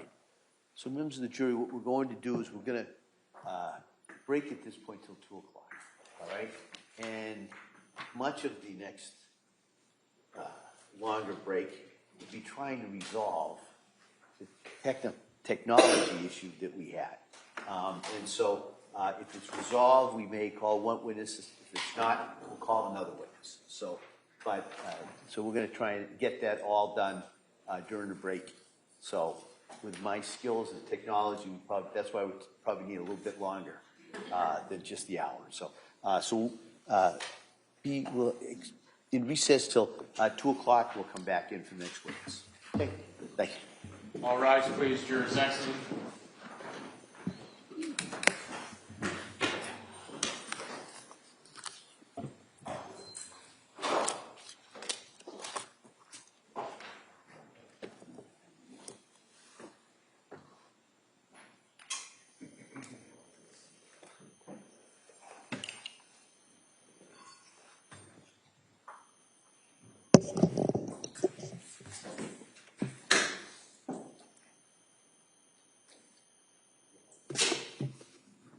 Sure, so that's the decorum.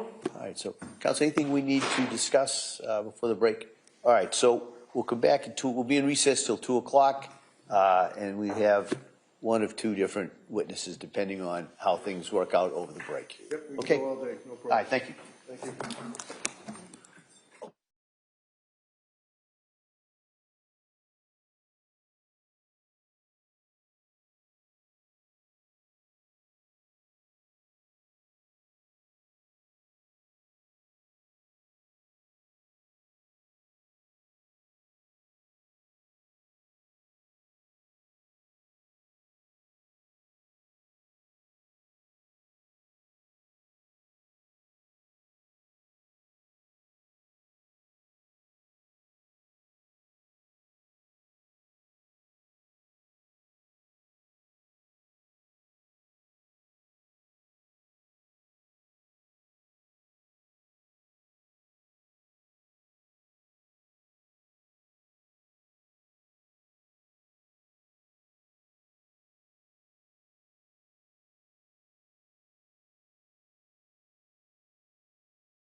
court is back in session. You may be seated.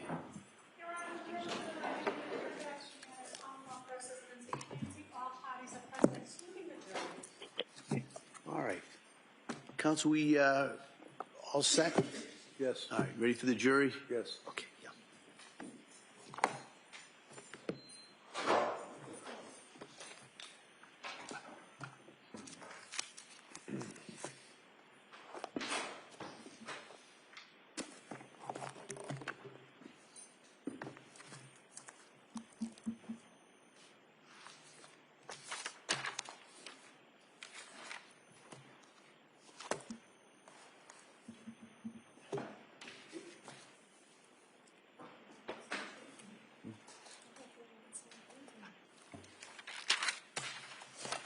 They didn't have the faith in us.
All rise, please. Jurors entering.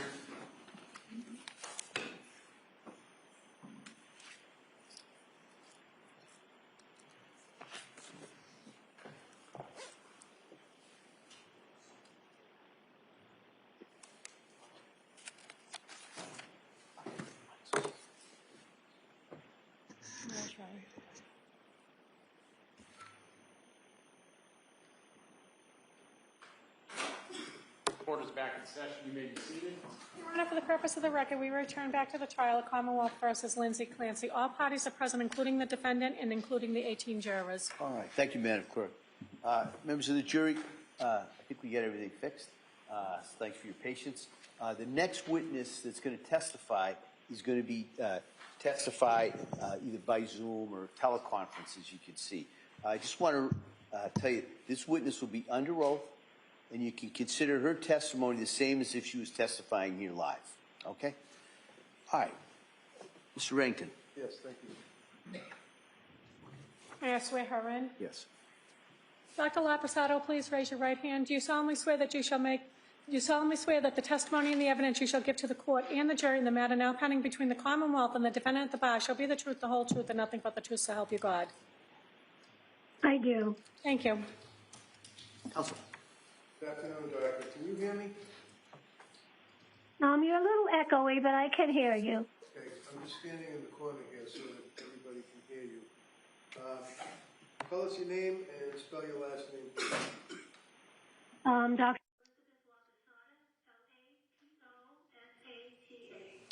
And fair to say that you have some issues that require you to speak to us today by Zoom rather than appearing in person as you intended to do. Is that correct? Yes, that's correct. Okay. Tell us what you do for work, Doctor. Well, I'm a medical doctor, board certified in anatomic and forensic pathology. So I have an active practice in forensic pathology where I review cases to understand how people get injured or how people die. And how can you tell us your educational background? Certainly. I graduated from Buffalo University in 1975, cum laude with honors in biology. I went to University of Maryland School of Medicine, where I graduated with an MD degree in 1979. I did my 2 years of internship at Johns Hopkins Hospital in anatomic pathology, which is the study of diseases of the body. Then I trained in St. Louis, Missouri with a fellowship in forensic pathology, which is understanding causes of death and how trauma affects the body. Do you hold any board certifications or any licensures in that field, Doctor? Yes.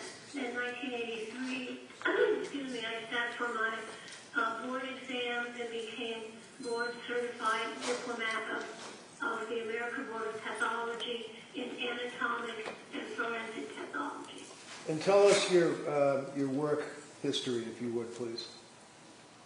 Certainly. Since I became board certified in 1983, I've had faculty positions in St. Louis University School of Medicine, and where I also was the assistant medical examiner for the city of St. Louis. I then moved to Pennsylvania, Philadelphia, where I ran the autopsy service at the hospital at the University of Pennsylvania. Had a faculty appointment there, a research lab, and I taught forensic pathology to medical students. I was also a City of Philadelphia medical examiner. After that, I was a assistant medical examiner for the state of Delaware. And in 1993, I was selected to be chief medical examiner for the state of Rhode Island, which was a position I held until 2005, when I started my independent consulting practice. So you've been an independent consultant testifying in courts and working on cases since 2005?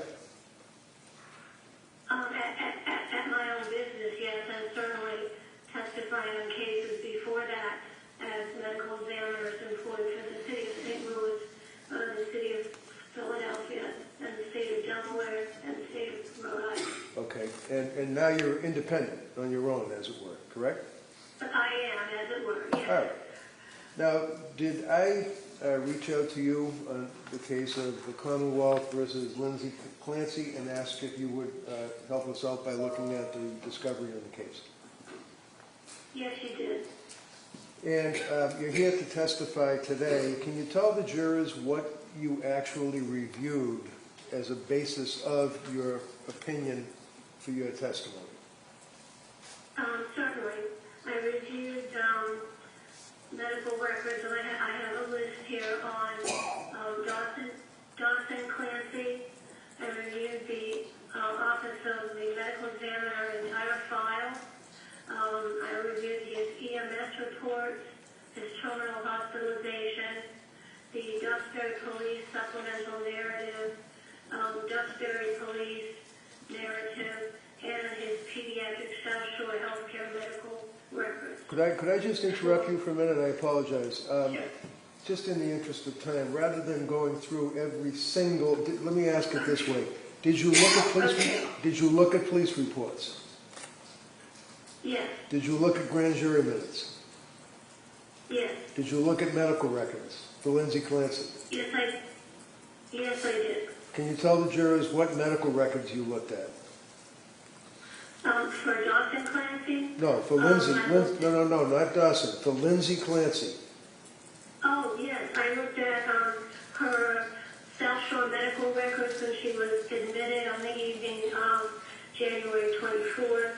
I looked at her Brigham and Women's Hospital records, photographs that were taken of her and published in her hospital records.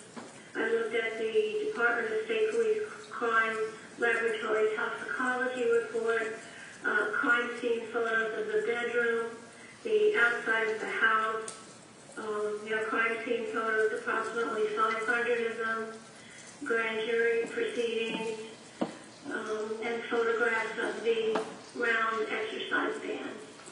How about medical records? Did you review medical records pertinent to Lindsay and her treatment by healthcare providers in 2022 into 2023? Yes. Can you tell us what records you looked at? Well, I looked at her records from the post-injury records from South Shore Hospital, where she was first transported after she was found in the backyard of her house. And then I looked at her hospital records where she was transferred from South Shore Hospital to Brigham and Women's Hospital. Excellent. Doctor, in the course of preparing for your testimony here, did I direct you to a gentleman, Mr. Drake, and ask him for help putting together a little diagram to illustrate your testimony? Yes, you did. I used Mr. Jeffrey Drake graphics. Yes. Under my direction, we put together some illustrations. And, Your Honor, could I, we all know what it is. Could I offer this now? If you want to, is there any objection? Just the prior questions. So same ruling, that may be admitted. Do you want to pass out those? Sure, that'd be great. Yep.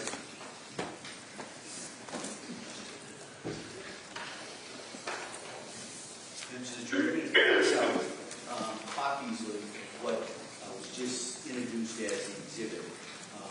It's just so you can kind of follow along with the testimony. And at the end, you can ask to pass it back to the courts.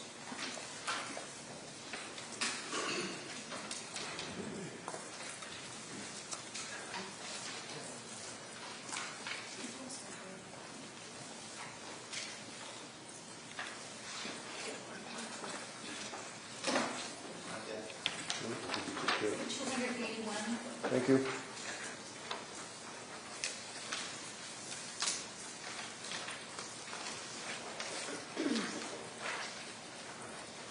Yes, I think so. Thank you. Now, Doctor, first of all, you made reference to Dawson Clancy, that you had a chance to review medical records and photographs and autopsy reports on Dawson Clancy? Yes, on Jonathan, Corin, and Callan. All three. Okay, three of the children. One of the questions that I have is that of the photographs, the autopsy photographs that you were.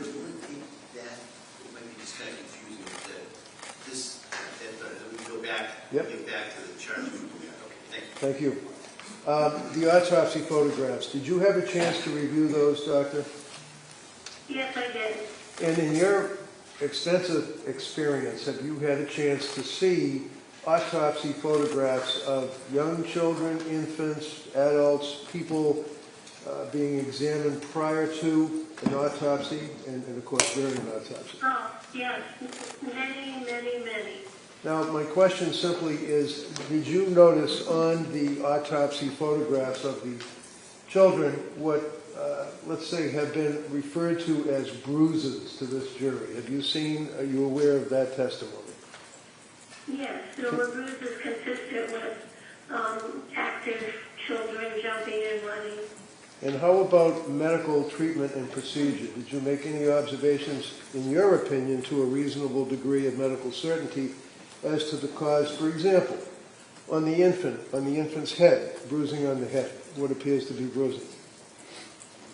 Yes, on Callan, when he was in the hospital, and there are even photographs of him in the hospital, he had EKG or EEG, electroencephalogram, monitoring devices attached to his head so the doctors could follow his brain waves.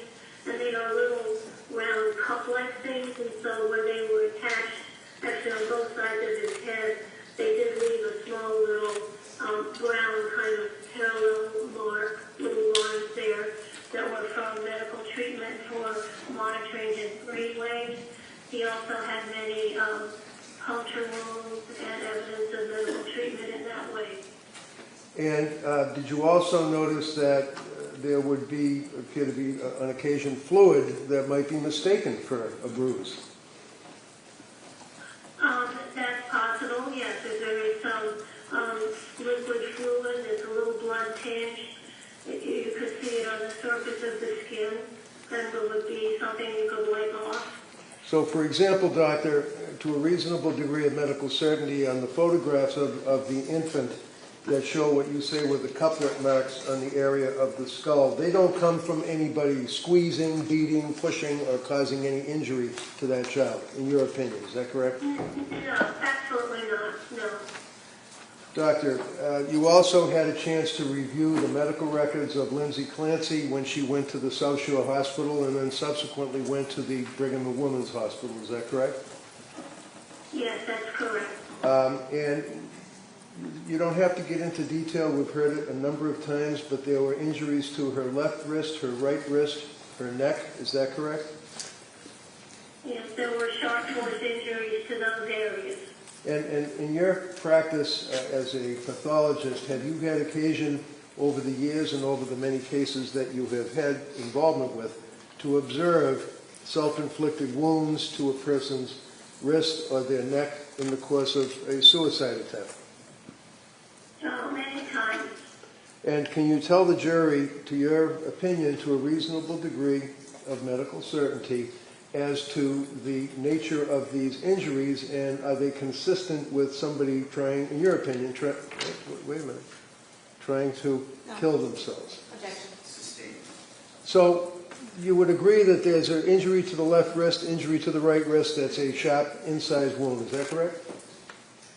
Yes, they're cutting type wounds made by a sharp object such as a knife. Okay. And how about the neck? Did that penetrate the fascia, or did that penetrate the skin? To what degree? Yes, there were also linear, superficial incised wounds to her neck, and there were several of them, and one or two of them went deeper. There was bleeding also from the wounds on her wrist, and there were numerous attempts at cutting the skin, which we call hesitation marks, which are a classic finding in suicide attempts. And those incisions did cut in through the skin and cut blood vessels that were under the skin. And you can also tell from looking at the photos of Lindsay taken in the hospital when she was first admitted, and also when the photograph of her bedroom, you can see there is significant bloodshed event from those cutting injuries. Now, did she also sustain an injury to her neck from your review of the medical records? Yes.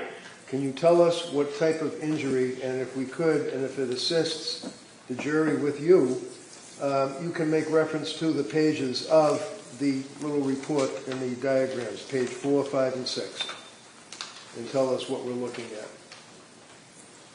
Okay, let's see. So are we ready to look at number 4? Sure. Yep. Start off with 4.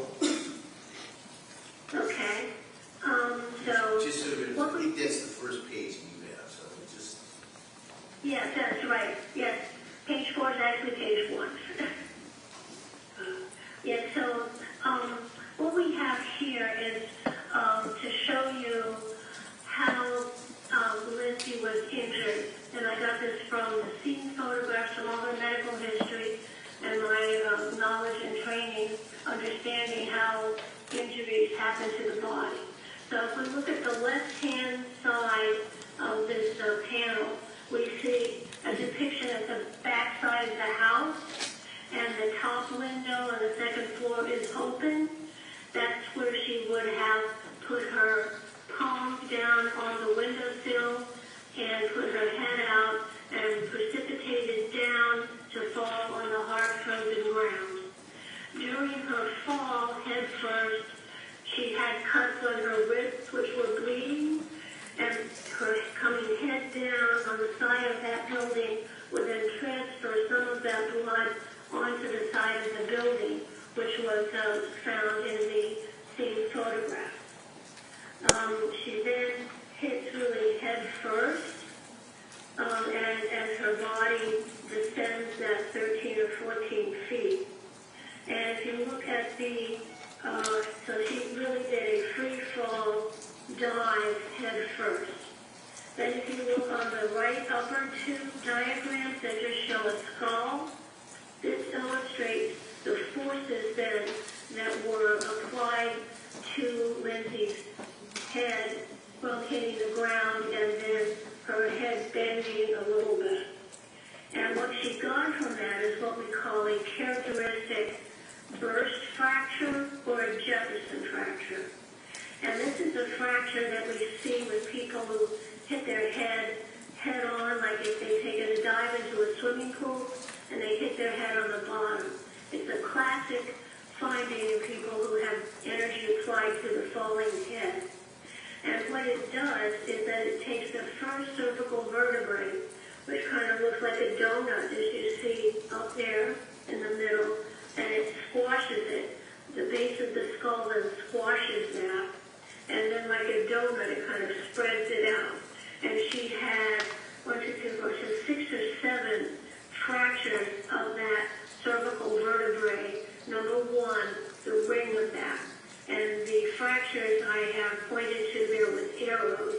So that is called the characteristic Jefferson fracture from hitting your head, the top of your head, in a dive first position.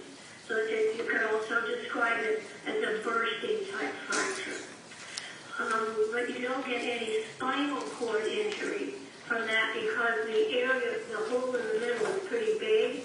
So it just crushes down on the side and fractures the ring around the spinal cord. So that tells me immediately that she landed head first and went down the window, went down head first. Then the energy is transmitted then from her head down her vertebral body, down the bony spine. And that then fractured and compressed C1, the lower right-hand panel there, puts that cervical vertebral body in the context of the rest of her skeleton. The left upper hand, we see her jaw, and then the C1 is pointed out there. There are little springs there to indicate they were squished and compressed together and fractured. Now, looking at the next page, which would be 5, does that assist us in looking at the illustration of the injury to the spine? Yes, so this is after her head hits, so she gets her head first, then there is some flexion of her body, and the energy from the impact is transmitted down her vertebral column.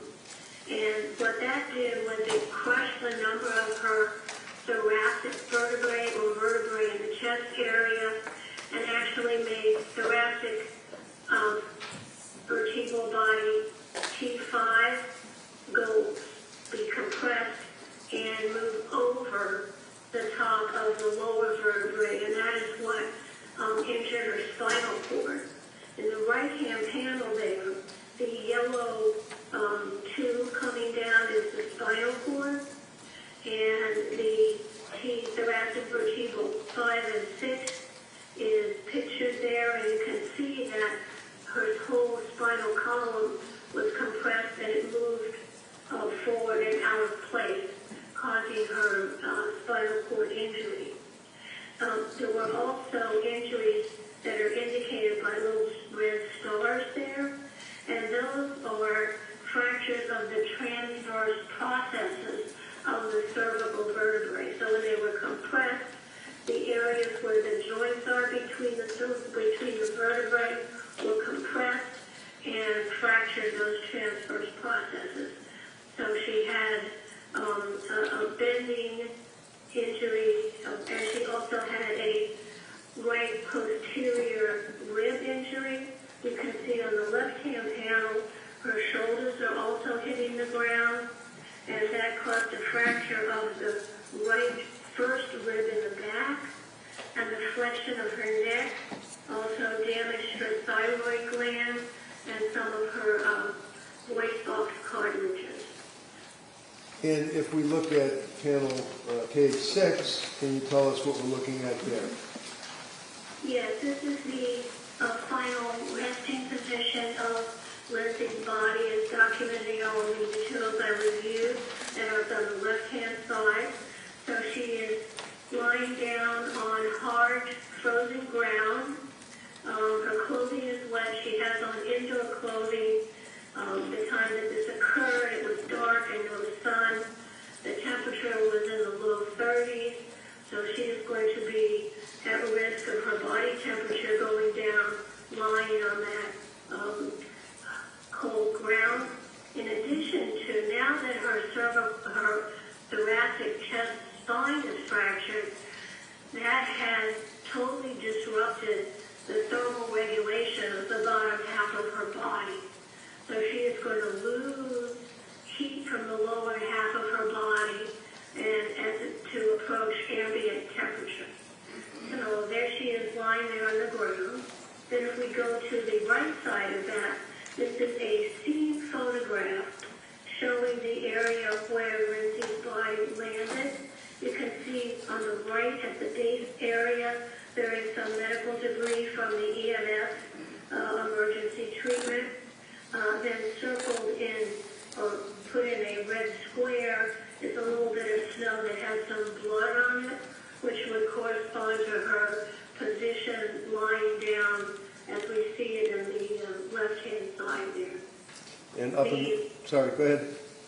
Okay, then the last bit here is a X-ray of Lindsay, which was taken in early February after she had surgical stabilization of her fractured spine.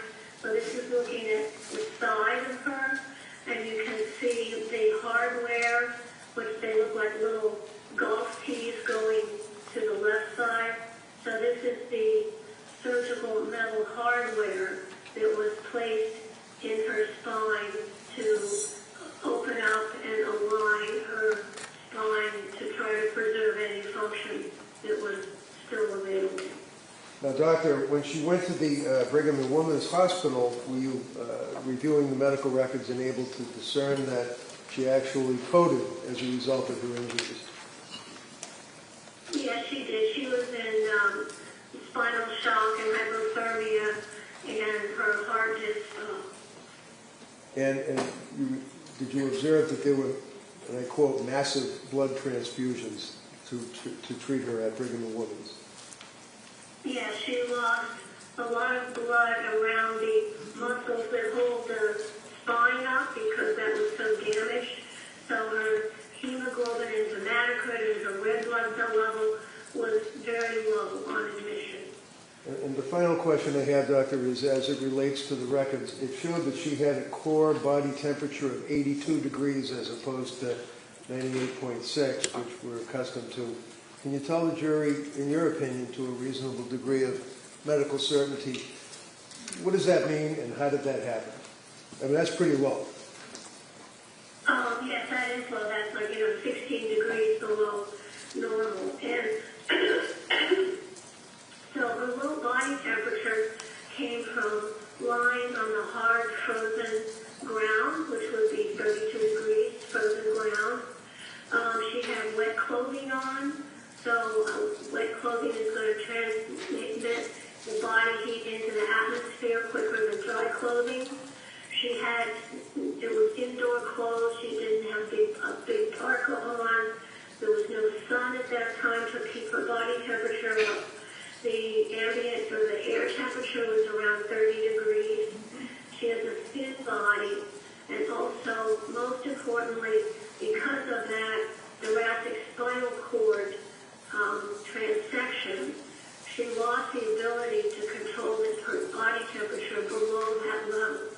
So that means all her blood vessels just dilate and they just lose heat to the atmosphere. Thank you very much, Doc. Attorney Sprague? Thank you.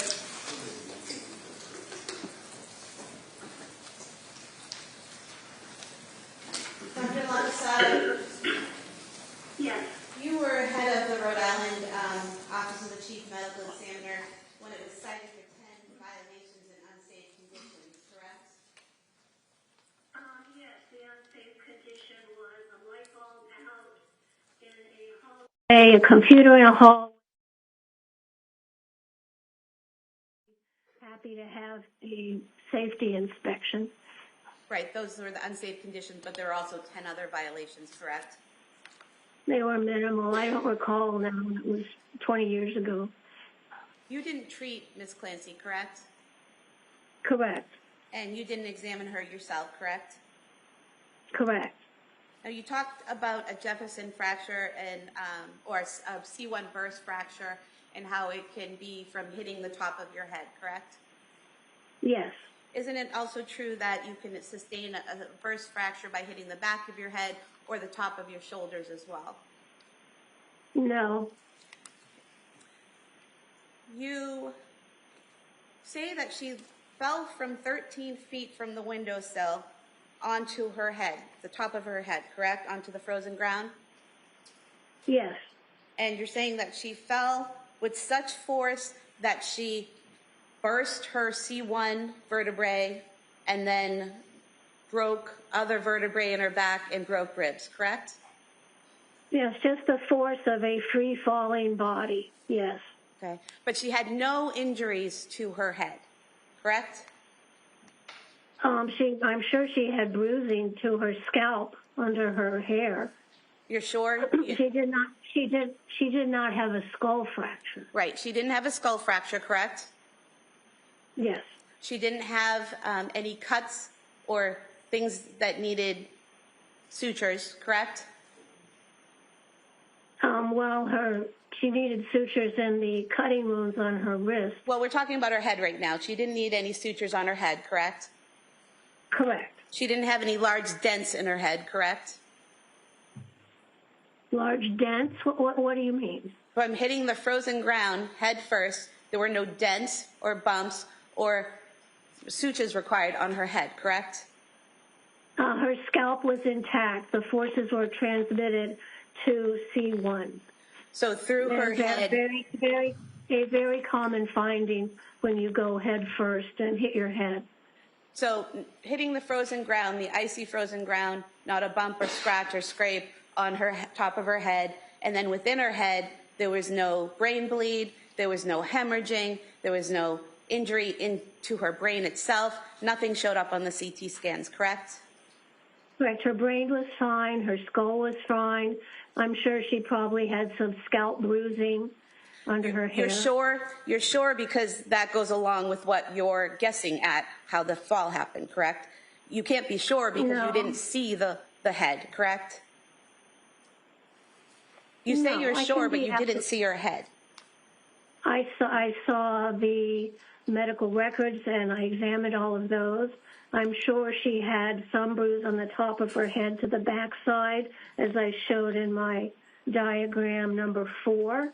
I'm sure there was some bruising on her scalp under her hair, but that was not a major concern at the time she was taken into the hospital. You keep saying you're sure there were bruises, that you're sure that there was this or that that's not shown in any photographs or medical evidence. So you're not sure, are you? You're assuming.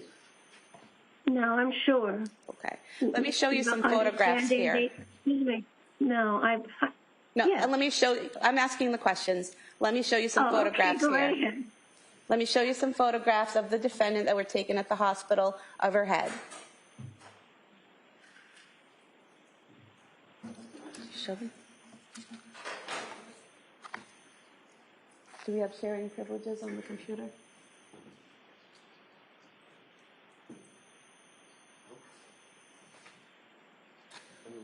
Whatever you want, we'll do it.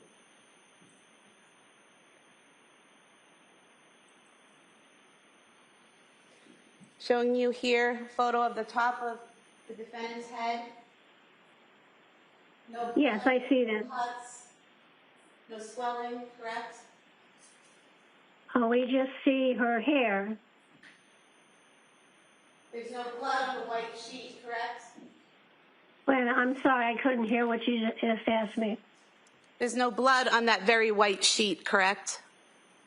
Well, I don't see what's under her head, but that's not relevant to understanding that she did fall head first. Okay, so you're saying she fell head first from 13 feet onto hard frozen ground and had no visible injuries to the exterior of her head? Yes. And you're saying that she... Excuse me, I'm It was sure a yes or no question, doctor. Listen, hold on. Doctor, listen to the question, answer the question, and then we'll just go from there. Go ahead. Ms. Sprague, if you want to re-ask that question. Doctor, yes or no, she fell to the ground, frozen ground, and then had no apparent injury to the exterior of her head, correct? Correct. as we And see there. she fell head first to the frozen ground and with enough force to break several vertebrae in her ribs, but did not have a skull fracture, a brain bleed, or anything else, any other type of injury to her head, correct? That's absolutely correct.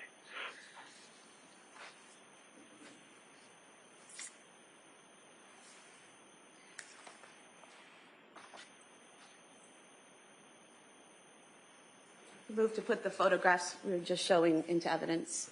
Any objection? All right, they may be admitted. 1682.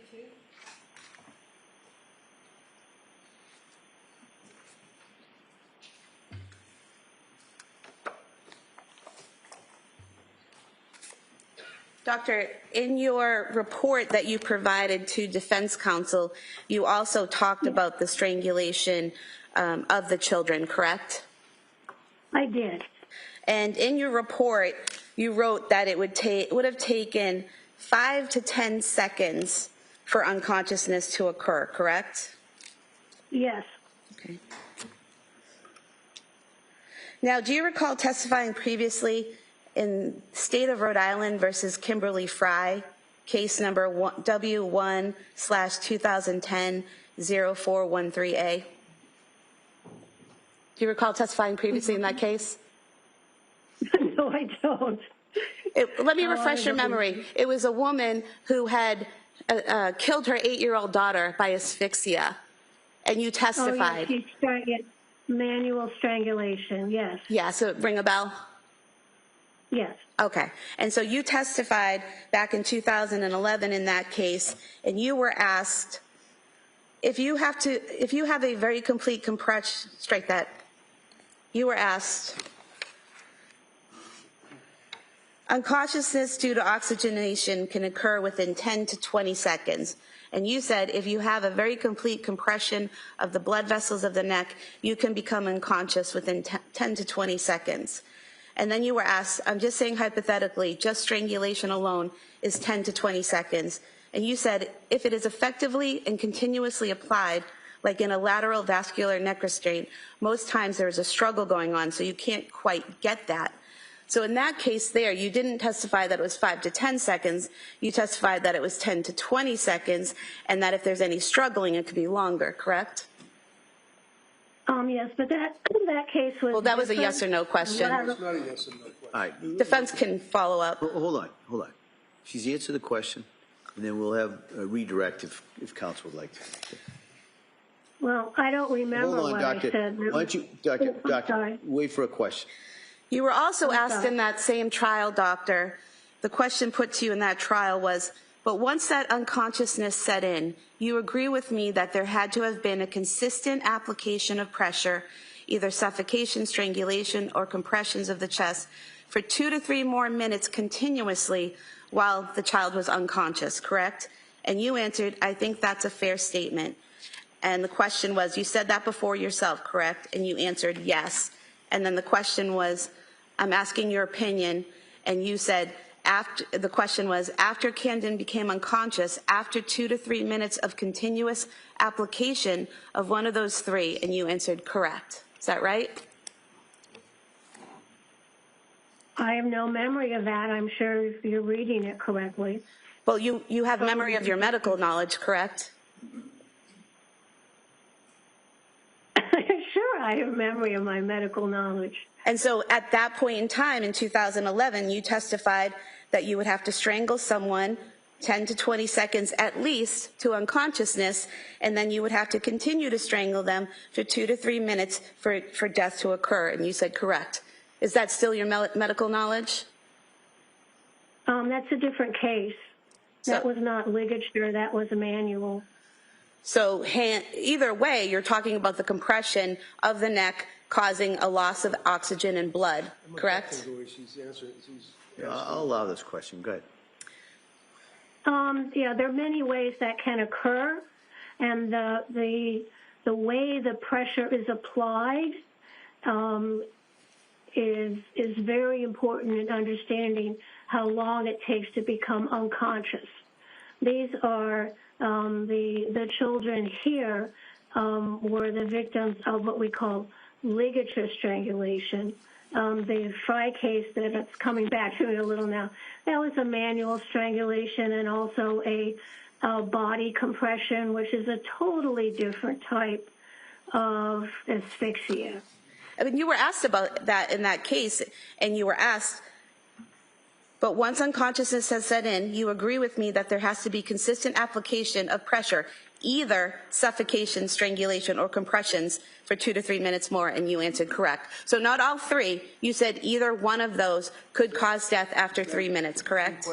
Yeah, just if you could rephrase that question. You were asked, but once unconsciousness set in, you agree with me that there had to have been consistent application of pressure, either suffocation, strangulation, or compressions of the chest for 2 to 3 minutes more continuously while they're unconscious. And you said, I think that's a fair statement. So that's what you said, correct?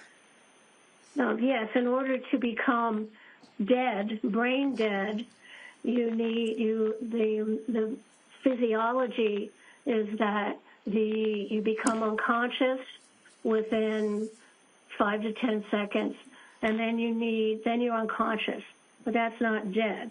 Then that continued constriction of the blood flow has to be still continuously applied for the brain to die. Correct. So that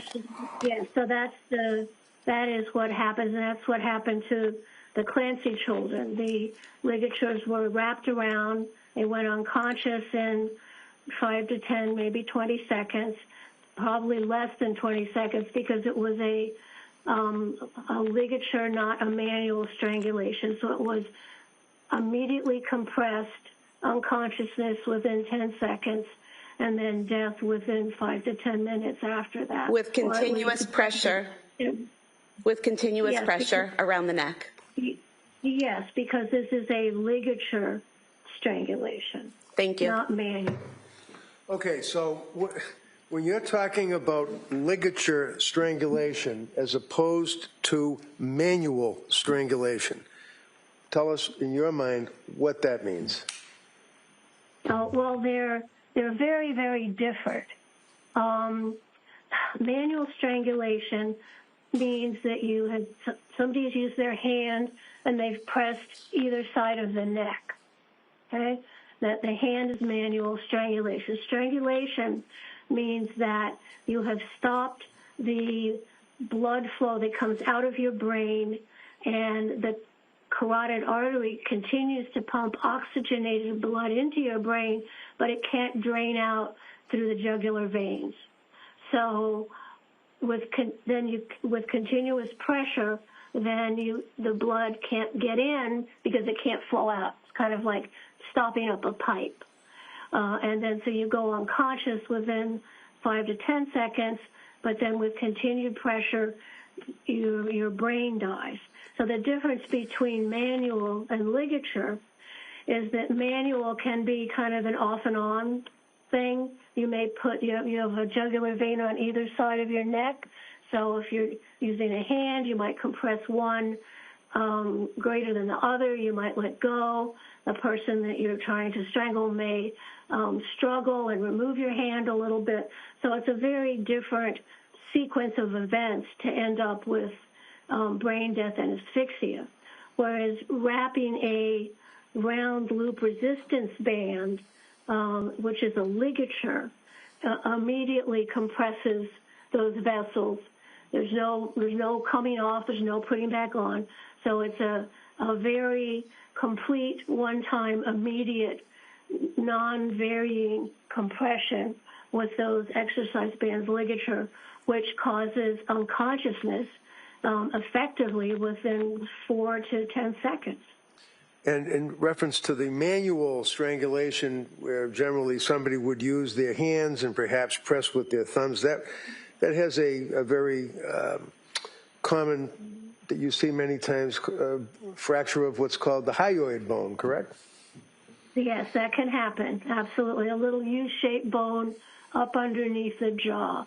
So they both cause, brain death from lack of oxygen to the brain, but the way they get there, that's leading up to that, is a totally different pathophysiologic process.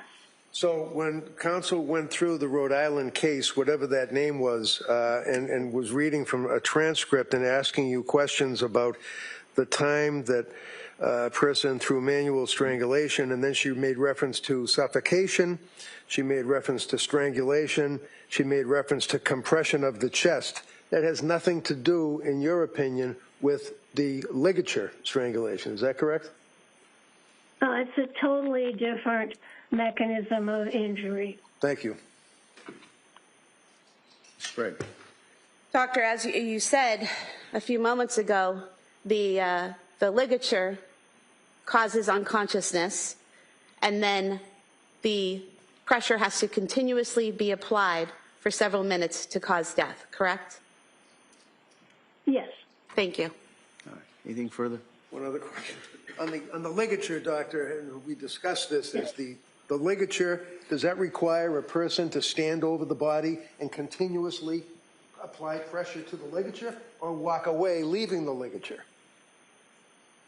No, in this case, these were elastic round loops that were put around, somewhat tightly, pinching the skin. You could see little lines where the skin was pinched, and it just stays there. So it's a immediate compression of those tubular veins, staying there, and then death occurs minutes later. Thank you. Doctor, did you see these exercise bands? Yes. And you know that they're one long line with a handle on each end, correct? Right, and they're round. They're a cylinder. Right. They're not like a flat band. And you know they were wrapped around each child's neck and pulled to strangle them, correct? Well, they were wrapped several times, firmly enough around the neck to close off the jugular veins. And you're not aware, there's been no testimony, no evidence, nothing showing that they were knotted and left there, correct? Uh-oh. They weren't tied in a knot and left around their necks, according to any of the evidence, correct? The important part to me was they were wrapped several times, and then whether it had a bow or a knot would not really be important. It was secure and wrapped around the neck several times. Yeah, I can tell that from the appearance of the skin on the neck and on top.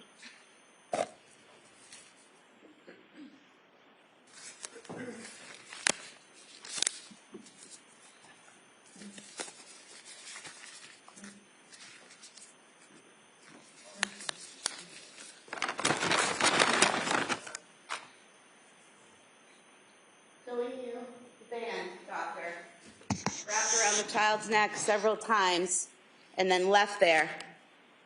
I guess you can't see it from where you are, but it just fell apart. It didn't stay in a circle. Yeah, I sort of saw what you did, so.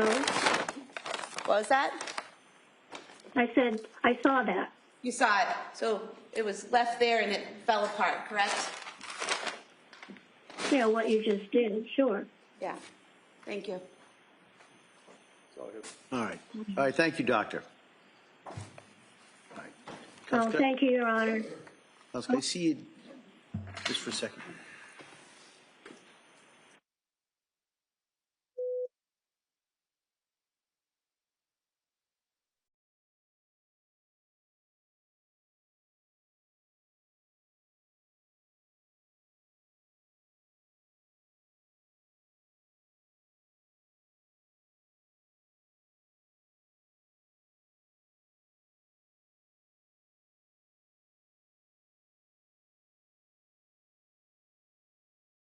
Short break to take the equipment down. It took us hours to get it up, but hopefully it'll take us about 5 minutes to take it down.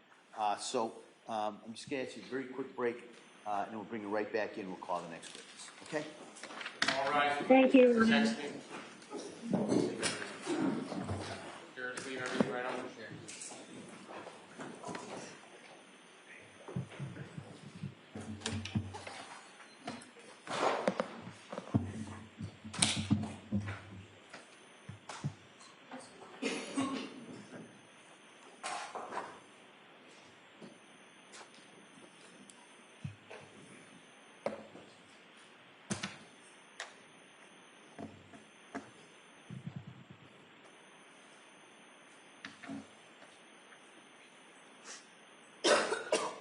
There is an excellent quorum. This court's in session. Please be seated. So we'll be in, I know we always say it, but we'll be in a short recess. Come soon as we can get the equipment down. We'll come right back out. We'll take the next witness. Okay. Thank you. Goodbye.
the record, we return back to the matter of Commonwealth versus Lindsay Clancy. All parties are present excluding the jury.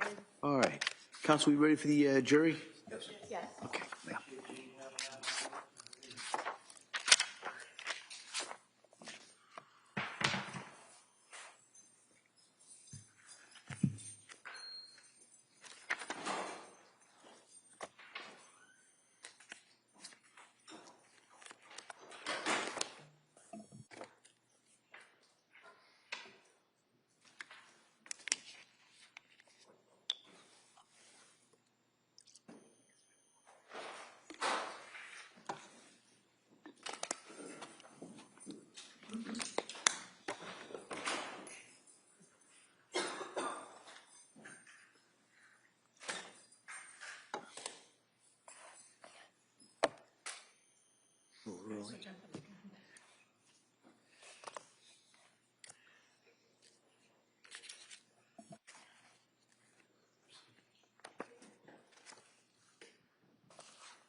All right, please, your center.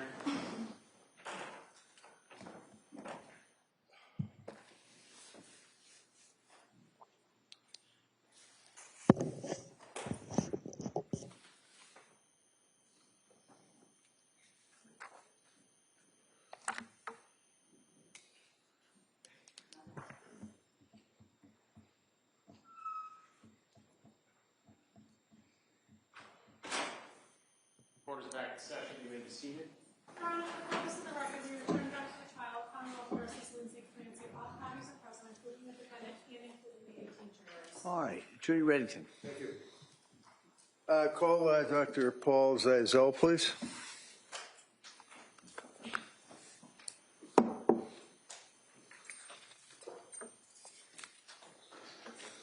What happened is you solemnly swear that the testimony you give and you should get and the jury, and that in no time between the Commonwealth and the defendant shall be the truth, the whole truth, and nothing but the truth, so help you God.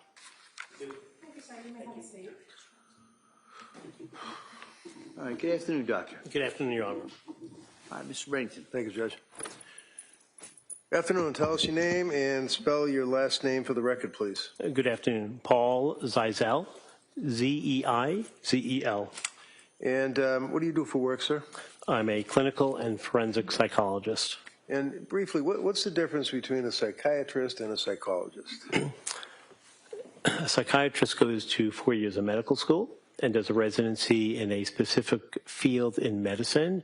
A psychologist goes to graduate school, generally 4 years, and gets a PhD or a PsyD, Doctor of Psychology, in psychology.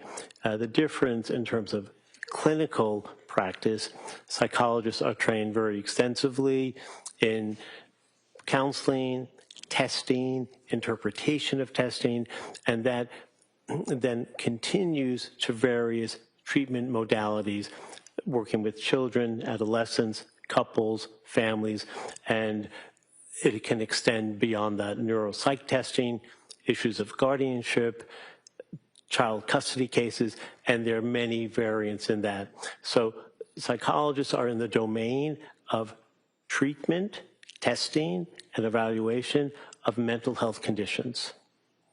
Can psychologists prescribe medication? Generally, no, but the Department of Defense will allow psychologists in the military and overseas to sometimes prescribe medication, but 99% of psychologists do not have prescription privileges. As far as the testing that you referenced, what is it you referring to regarding testing? So there's testing across various domains. If a person comes in with, let's say, concerns about intellectual functioning for a child, they would have a perhaps school psychologist or educational psychologist who would do testing on cognitive levels of functioning, or neuropsych testing, or testing that deals with issues of ADD, attention deficit disorder, or ADHD, attention deficit hyperactivity disorder. There's other testing that would include, for example, forensic testing. That's the integration of mental health and the law. That requires a psychologist to know about the different types of forensic testing issues that might be there. So this would often be things that would be pertaining to deception, malingering, personality assessment, and sometimes sociopathy, or what's known in the DSM-5-TR, which you've heard about, antisocial personality disorder. In addition, as I briefly mentioned, guardianship, conservatorship, custody issues with parenting, risk assessments for certain jobs that individuals might have, working for government and top secret positions, police officers, military as well. So, for example, some of the testing, what is the MMPI? So, yes, it's called the Minnesota Multiphasic Personality Inventory, and there are various iterations. There's MMPI 3, there's the RF. Some are focused on forensic assessment. It is a test that has been around since the 1940s, that was originally used to determine a sample size of white men going into the military who would be good leaders. Today, the sample is based on a much more diversified population, including women and different racial ethnicities, and it's divided into two parts. One part has what we call a validity and reliability scale and a lie scale. Validity. The lie scale, is that also referred to as the K scale? Yes, it could be considered part of the K scale, and it's whether someone is being dishonest with the test, but it will change slightly because people on some tests, psychological tests, will want to come across as faking good. Some people will want to come across as faking bad. Faking good would be a mother whose children were taken away. She would like to get them back, so she wants to come across as the healthiest person there is. Conversely, faking bad is someone seeking a, let's say, a workman's compensation claim, and they may have a tendency to exaggerate the nature of their injuries. So in this case, for example, forget about workman's comp. Let's talk about a murder charge. If a defendant submits to a psychological test, such as the MMPI, and the interpretation by a psychologist of the results of that test, if the person wanted to pretend that they were suffering from a disease, a defect, would that test ostensibly be able to tell the psychologist that? Yes. Was it MMPI administered by the government's doctors on this case to Lindsay? Yes. Did that have a K scale as to whether or not she was lying or exaggerating or malingering or trying to fake that she had some disease or defect?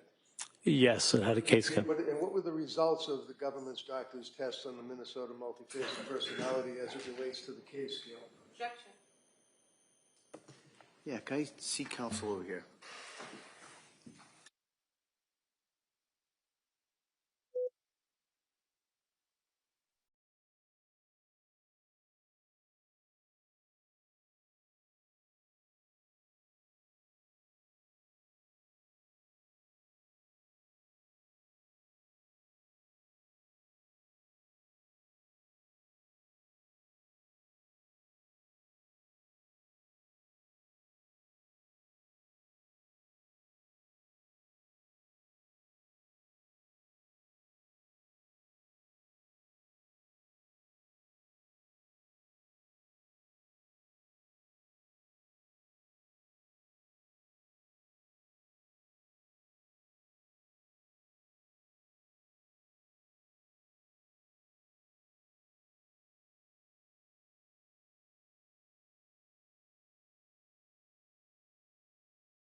So, Doctor, let me just, as we say, lead you a little bit.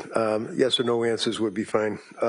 Were you aware that a test was administered by the government's doctor, I think it was Dr. Helbrin, to Lindsay Clancy in the course of the government's evaluation? Yes. And did you consider the results of and the interpretation of that test as part of your opinion for this jury? Yes.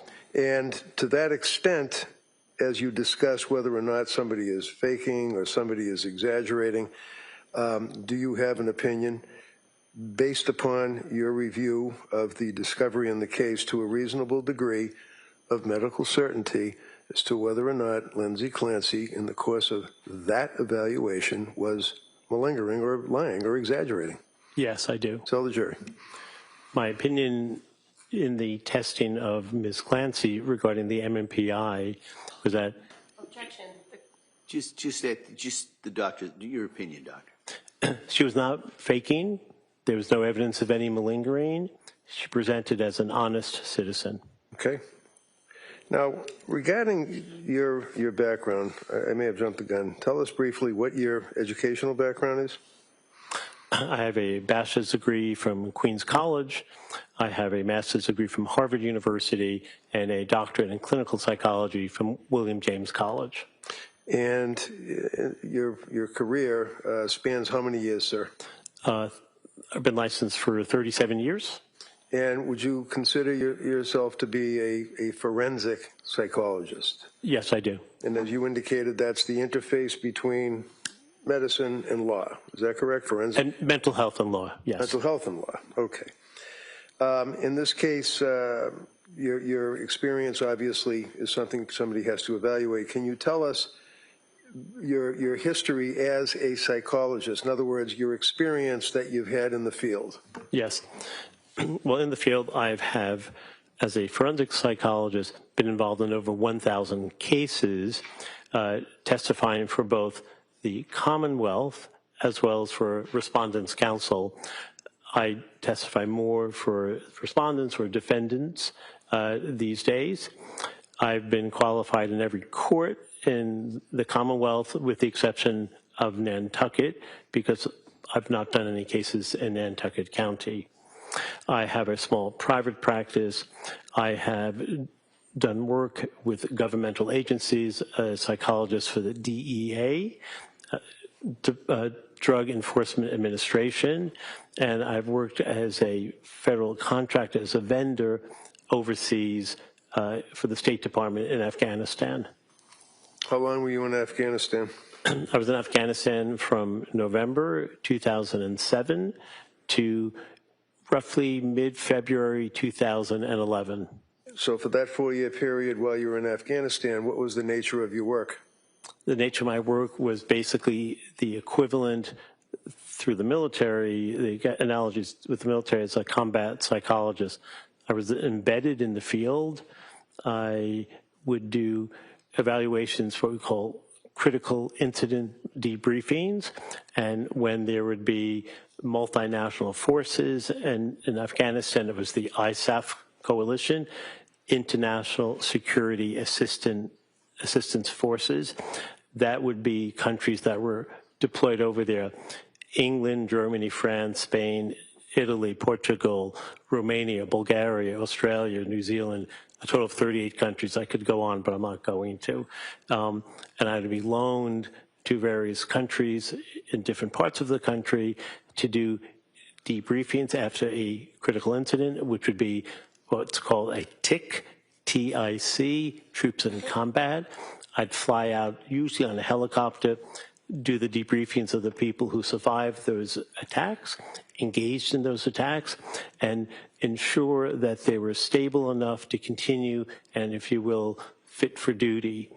I would also do evaluations on violence assessments, individuals who had problems maintaining their ability to function safely in a war zone where everyone carries at least one weapon, usually two, to ensure that they were able to be healthy for their work.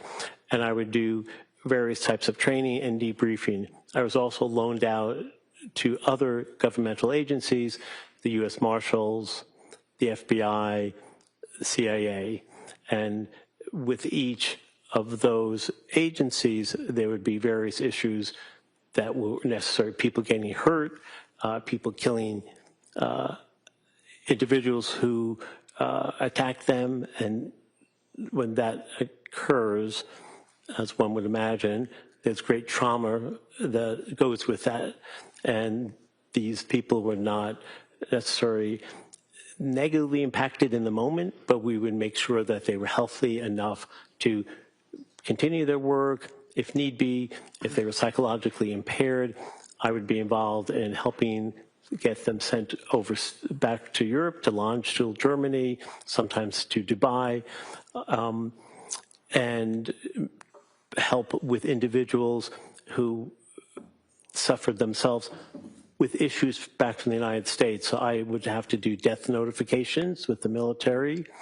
I would help with issues of conflict with other soldiers and contractors and agencies, dealing with all the issues that one might expect could come up in various parts of a war zone.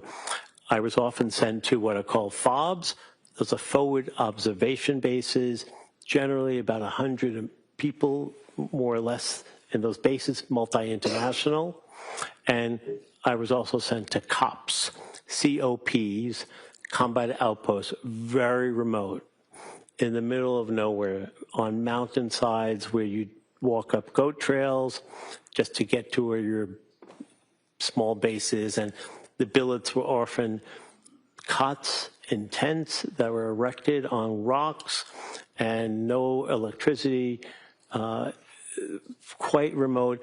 And I was on many, many dismounted patrols with the belief that having a psychologist or someone psychologically trained to deal with what it's like to be in a war zone would be therapeutic, if not therapeutic, explainable and helpful. I did many of those events. At some point, did I ask you to become involved to some degree in this case, Doctor? Yes. Can you tell the jury when that was? I received a phone call from Attorney Reddington late in the evening on February 3rd, 2023. It was late because I was already in bed sleeping and the phone rang. It was about 11:30. And without getting into the details, did I advise you that I was representing a young woman by the name of Lindsay Clancy and that she was severely injured and she was in a hospital? Yes. As a result of that, what did you do? That next morning, I went to Brigham and Women's Hospital, went to the front desk where one would normally check in, and there was a woman there who I felt was a volunteer. I explained who I was. I explained that I was asked by Attorney Reddington to evaluate Ms. Clancy on the surgical ICU unit. Were you able to access her to speak to her? Eventually, yes. And when you say eventually, what's the time frame we're talking? I was initially told I couldn't go. I had to wait 30 minutes. Attorney Reddington called the chief counsel of the hospital to enable me to have access to the unit where Ms. Clancy was staying. When was it that you were able to get into the unit to see her? 12:30 in the afternoon. What day? February 4th. So it would be January 24th, 7, so this is almost 11 days later, right? Yes. You're also aware that I needed a court order to get you into the hospital. That's correct. And were you able to ultimately get in the hospital, go to the surgical unit, and meet with Lindsay? Yes. Jurors have had a chance to look at photographs of her laying in the bed with tubes and wires and all of that. Is that what she looked like when you first saw her? Yes. However, she was also, with her right arm, as I recall, shackled to the bed with handcuffs. So they're not little soft little things that tie her hands to the side of the bed with their handcuffs? They weren't soft. They were regular, but appeared to be metal handcuffs that police officers and perhaps officers in this court use for detaining people and arresting people. So, they were not soft. while she's laying in the bed, did she have the tubes and the wires for treatment in the emergency, the intensive care unit, I should say? Yes. Was she intubated at that point, if you recall? She was not. So she was able to speak? Yes. Was she able to move obviously she's chained to the bed, so she couldn't get up? She could not get up. She couldn't move below her sternum, the chest bone. At that point, had you and I met and talked about this case at all? No. What was the reason I asked you to go to the hospital? You are worried about her mental health, given the significant event that had just taken place a few days earlier. You were concerned that she had absolutely no ability to have visitors. Visitors were not permitted to meet with her, from family members to friends to a priest. No one was able to see her. So as a result of that conversation we had, you went to the hospital, went into her room, and you were able to speak to her. Is that correct? Yes. Can you tell the jurors, if you recall, what type of law enforcement presence? Uniform, cops, guns, stuff like that. What did you notice? I noticed literally outside of her hospital room were 2 state troopers in their blue uniforms, sitting each in a chair on either side of the doorway to Ms. Clancy's room, with a nurse sitting in the corner of her room. When you went in to see her on that date, was it your understanding she had recently been extubated? In other words, they removed the tube from her mouth? Yes. And do you recall the conversation that you had with Lindsay at that time? Yes, I did. Tell the jurors what your memory is. The conversation I had with Ms. Clancy at that time was one where I asked if she knew where she was. So I did what's called a mental status exam, a brief mental status exam. It's orientation to time, place, location. She didn't know where she was, wasn't quite sure what time it was. She knew who she was. And she told me that she remembers what happened, but it was very fuzzy and foggy. At the time, she had been on medication for the significant pain post-surgery while in that hospital room. And during the course of that interview with her, did she express any concern to you about her husband, Patrick? Yes, she did. Tell the jurors what she indicated to you. She said, since 11 days prior to my meeting with her, which would have been January 24th, 2023, she had no contact with Patrick. She wanted to know how he was doing. She wanted to know if she could call him and find out where things are with her and with him and how he was faring, and to just speak with him. She expressed concern about her family. Yes, she did. Did she express concern about what had happened? Yes. Did she ask you, or did you offer to her the ability to speak to her husband, Patrick? She asked me if she could use my cell phone to call her husband. Did she do that? Yes, she did. Did you hear the conversation? Yes, I told her we'd call. It would have to be on speakerphone.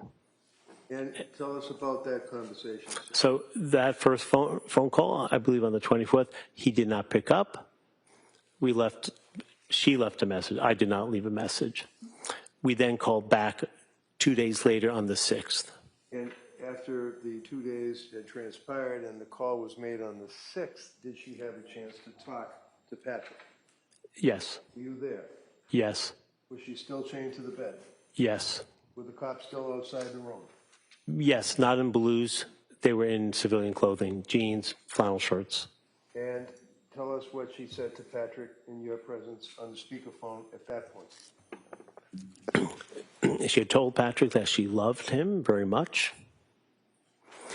She was unable to express a lot of emotion, but she expressed love for him, and she had said that she heard a male voice ordering her, telling her that she didn't have any choice, but she had to kill her children and then kill herself. Now, doctor, have in mind your background, your career, Did you tell Lindsay Clancy to lie or make that up and pretend that she was hearing voices? No. Did you have any conversation or any suggestions to her at all that she should say she heard voices or anything like that? Absolutely not. Why did you let her call her husband on your cell phone? I let her call her husband out of human compassion. As time went by, did I then, oh, by the way, you've testified for me on other matters, have you not? Yes. We go back about 20 years? Yes. And we socialized together? Yes. So we're friends? Yes. And as you worked on the case, can you tell the jurors what information you had access to that would allow you to continue with your investigation as a psychologist? I had access to her clinical records. Many of that were discussed here. Emergency room records, grand jury minutes.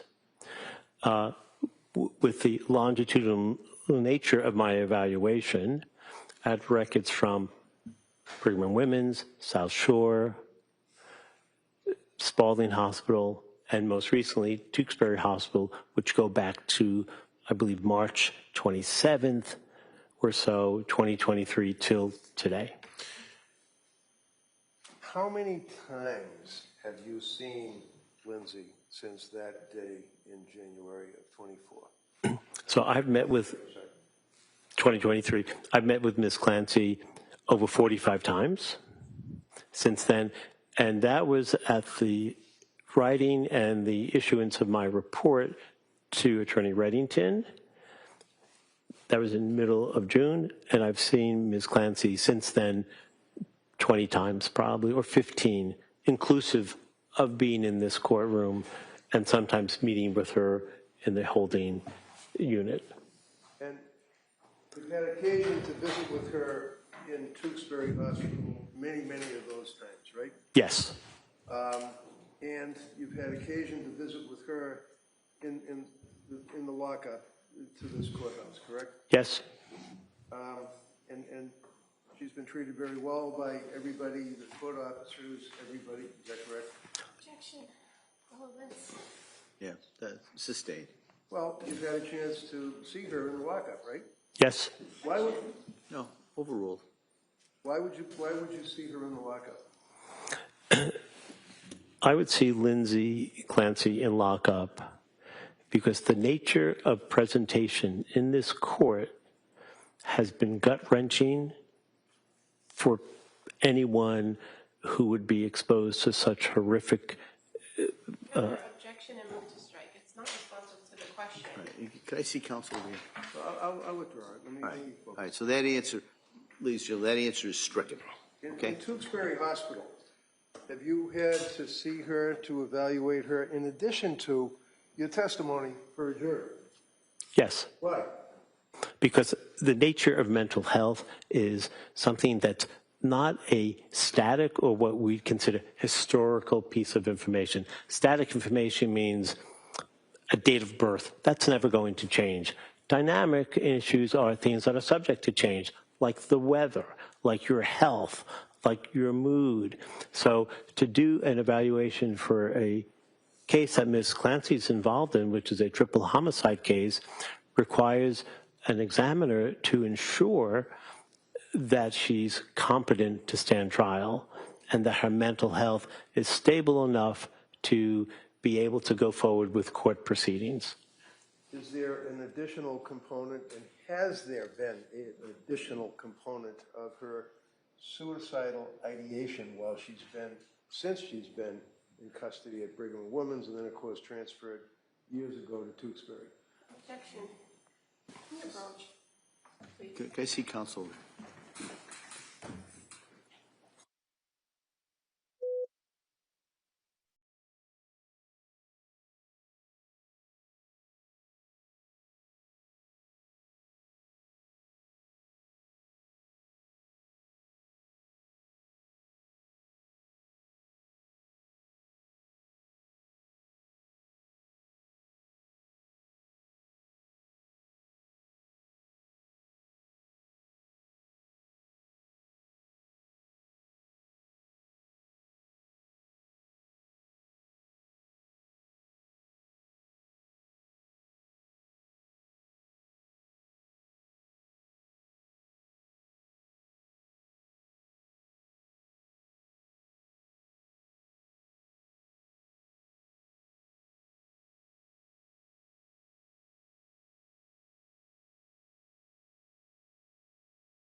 So, Doctor, while you're evaluating her, whether it be in Tewksbury or you're visiting with her here, her present state of mind is always an interest to you. Is that correct? Yes.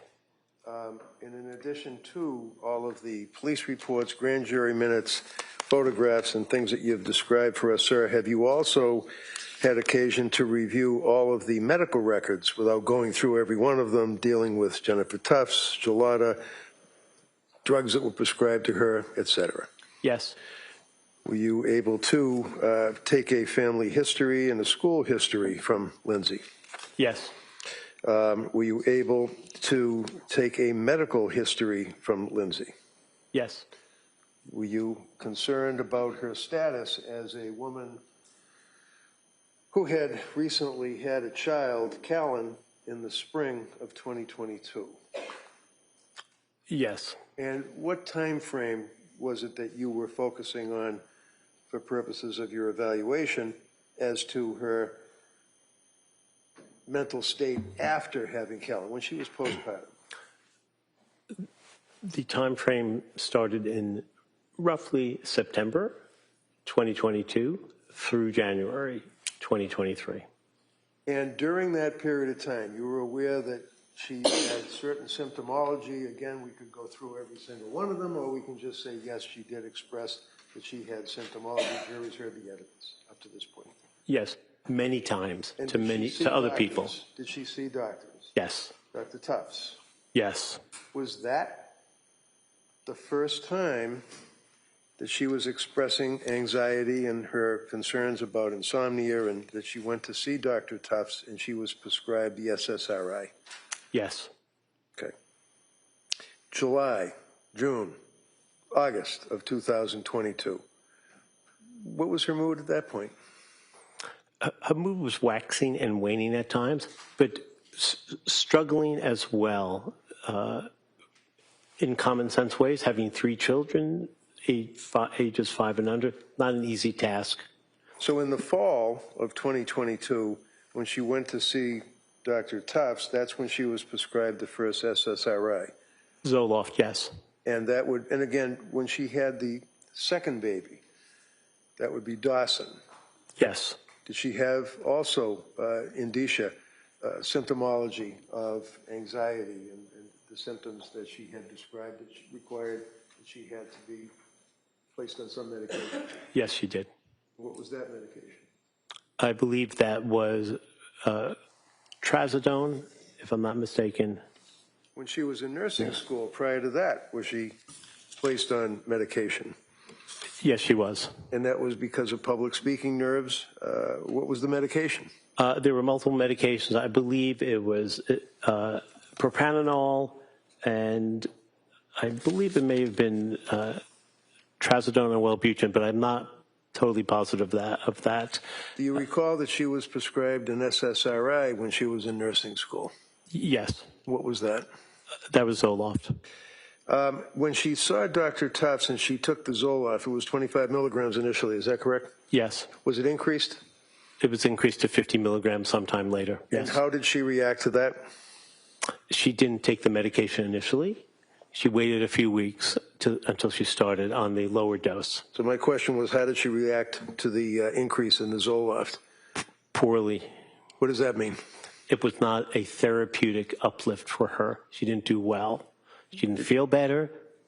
By all reports from Ms. Clancy, she did not get better. How about sleeping? Did she have any complaints about sleeping? Yes. What was that?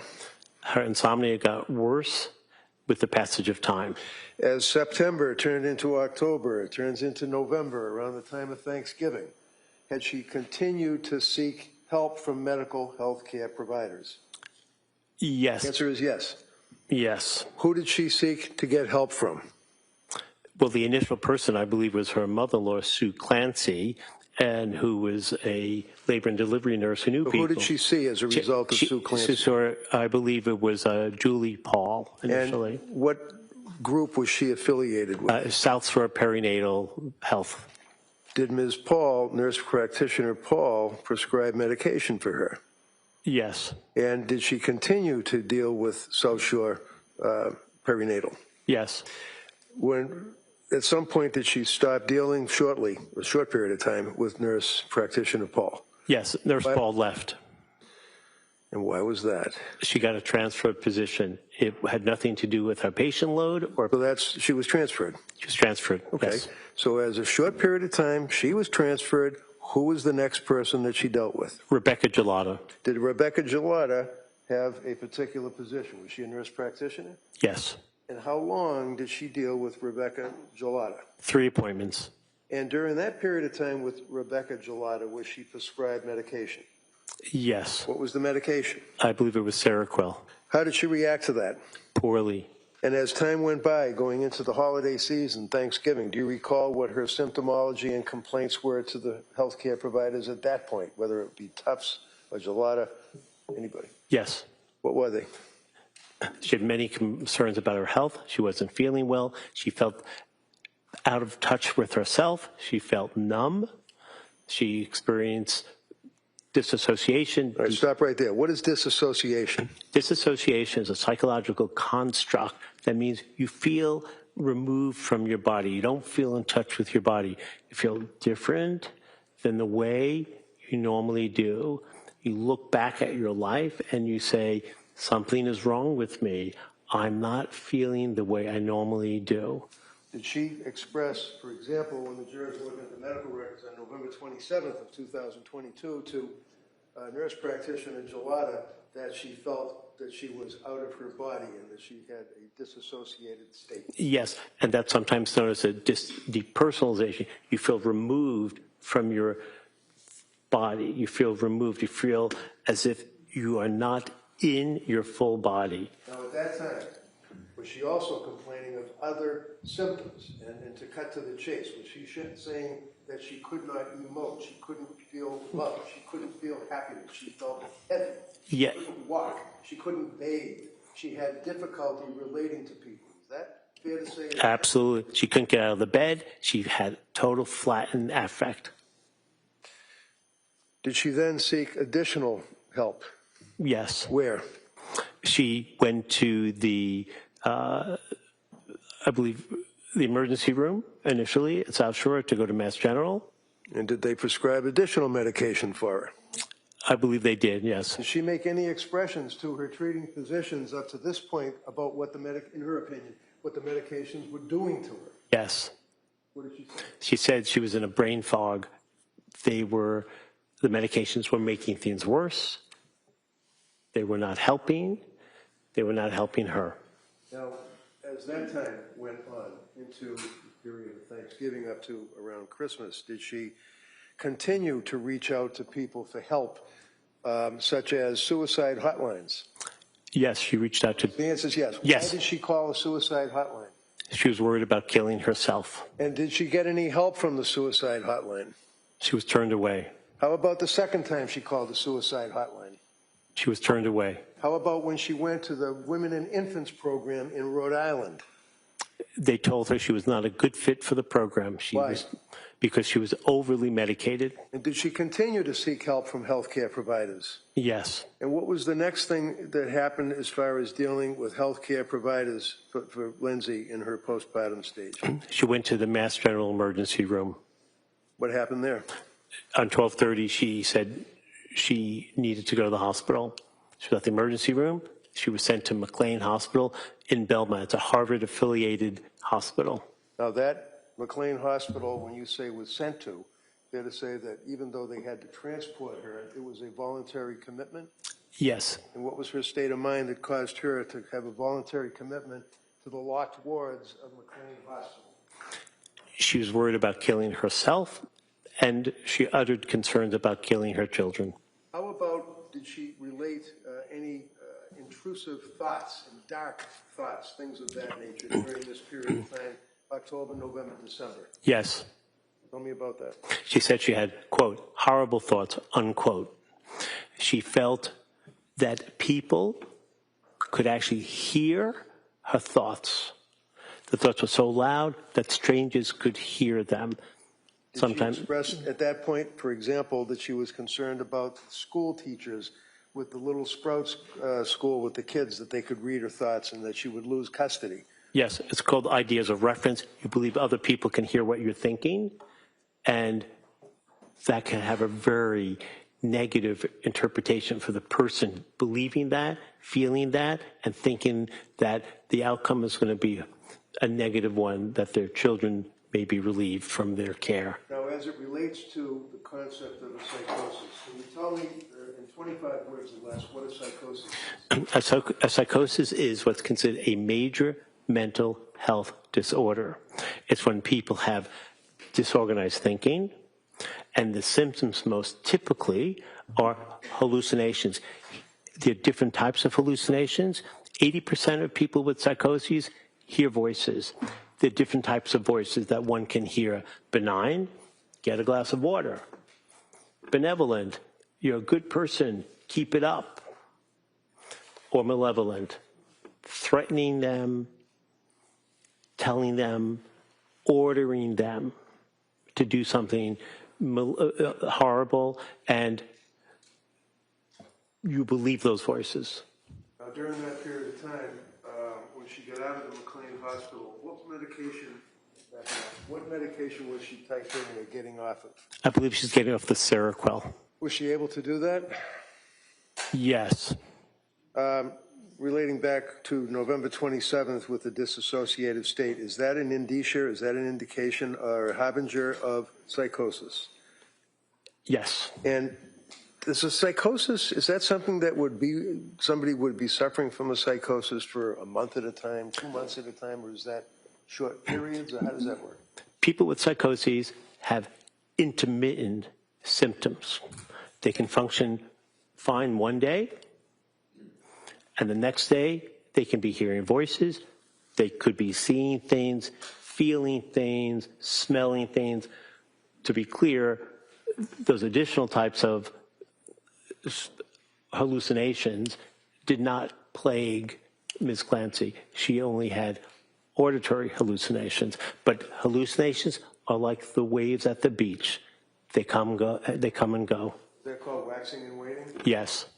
And would you tell me, doctor, in your opinion, is an individual, and we refer to postpartum psychosis, is that a particular affliction that afflicts women that have had babies and they go through a period of postpartum depression and then ultimately postpartum psychosis? Yes. Can you tell us, is a person, even if they are in the throes of psychosis, are they able to make a phone call? Yes, they can. Are they able to drive a car? Yes. Are they able to say, hi, how are you? I'd like to have a hot dog? Yes. They don't have to look at the unicorn in the corner, right? That's correct. Mr. Rington, it's 4 o'clock. Is this a good time to? Sure.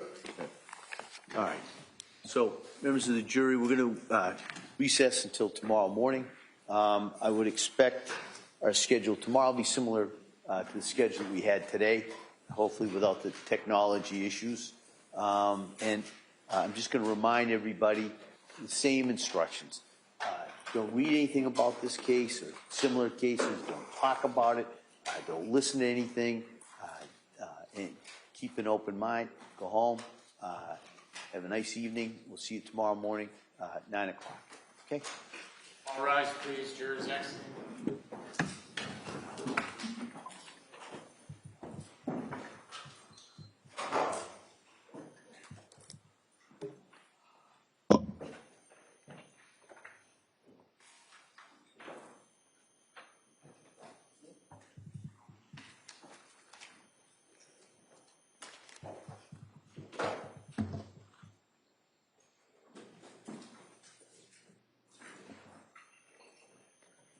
All right, doctor, if you want, you may step down. Thank you.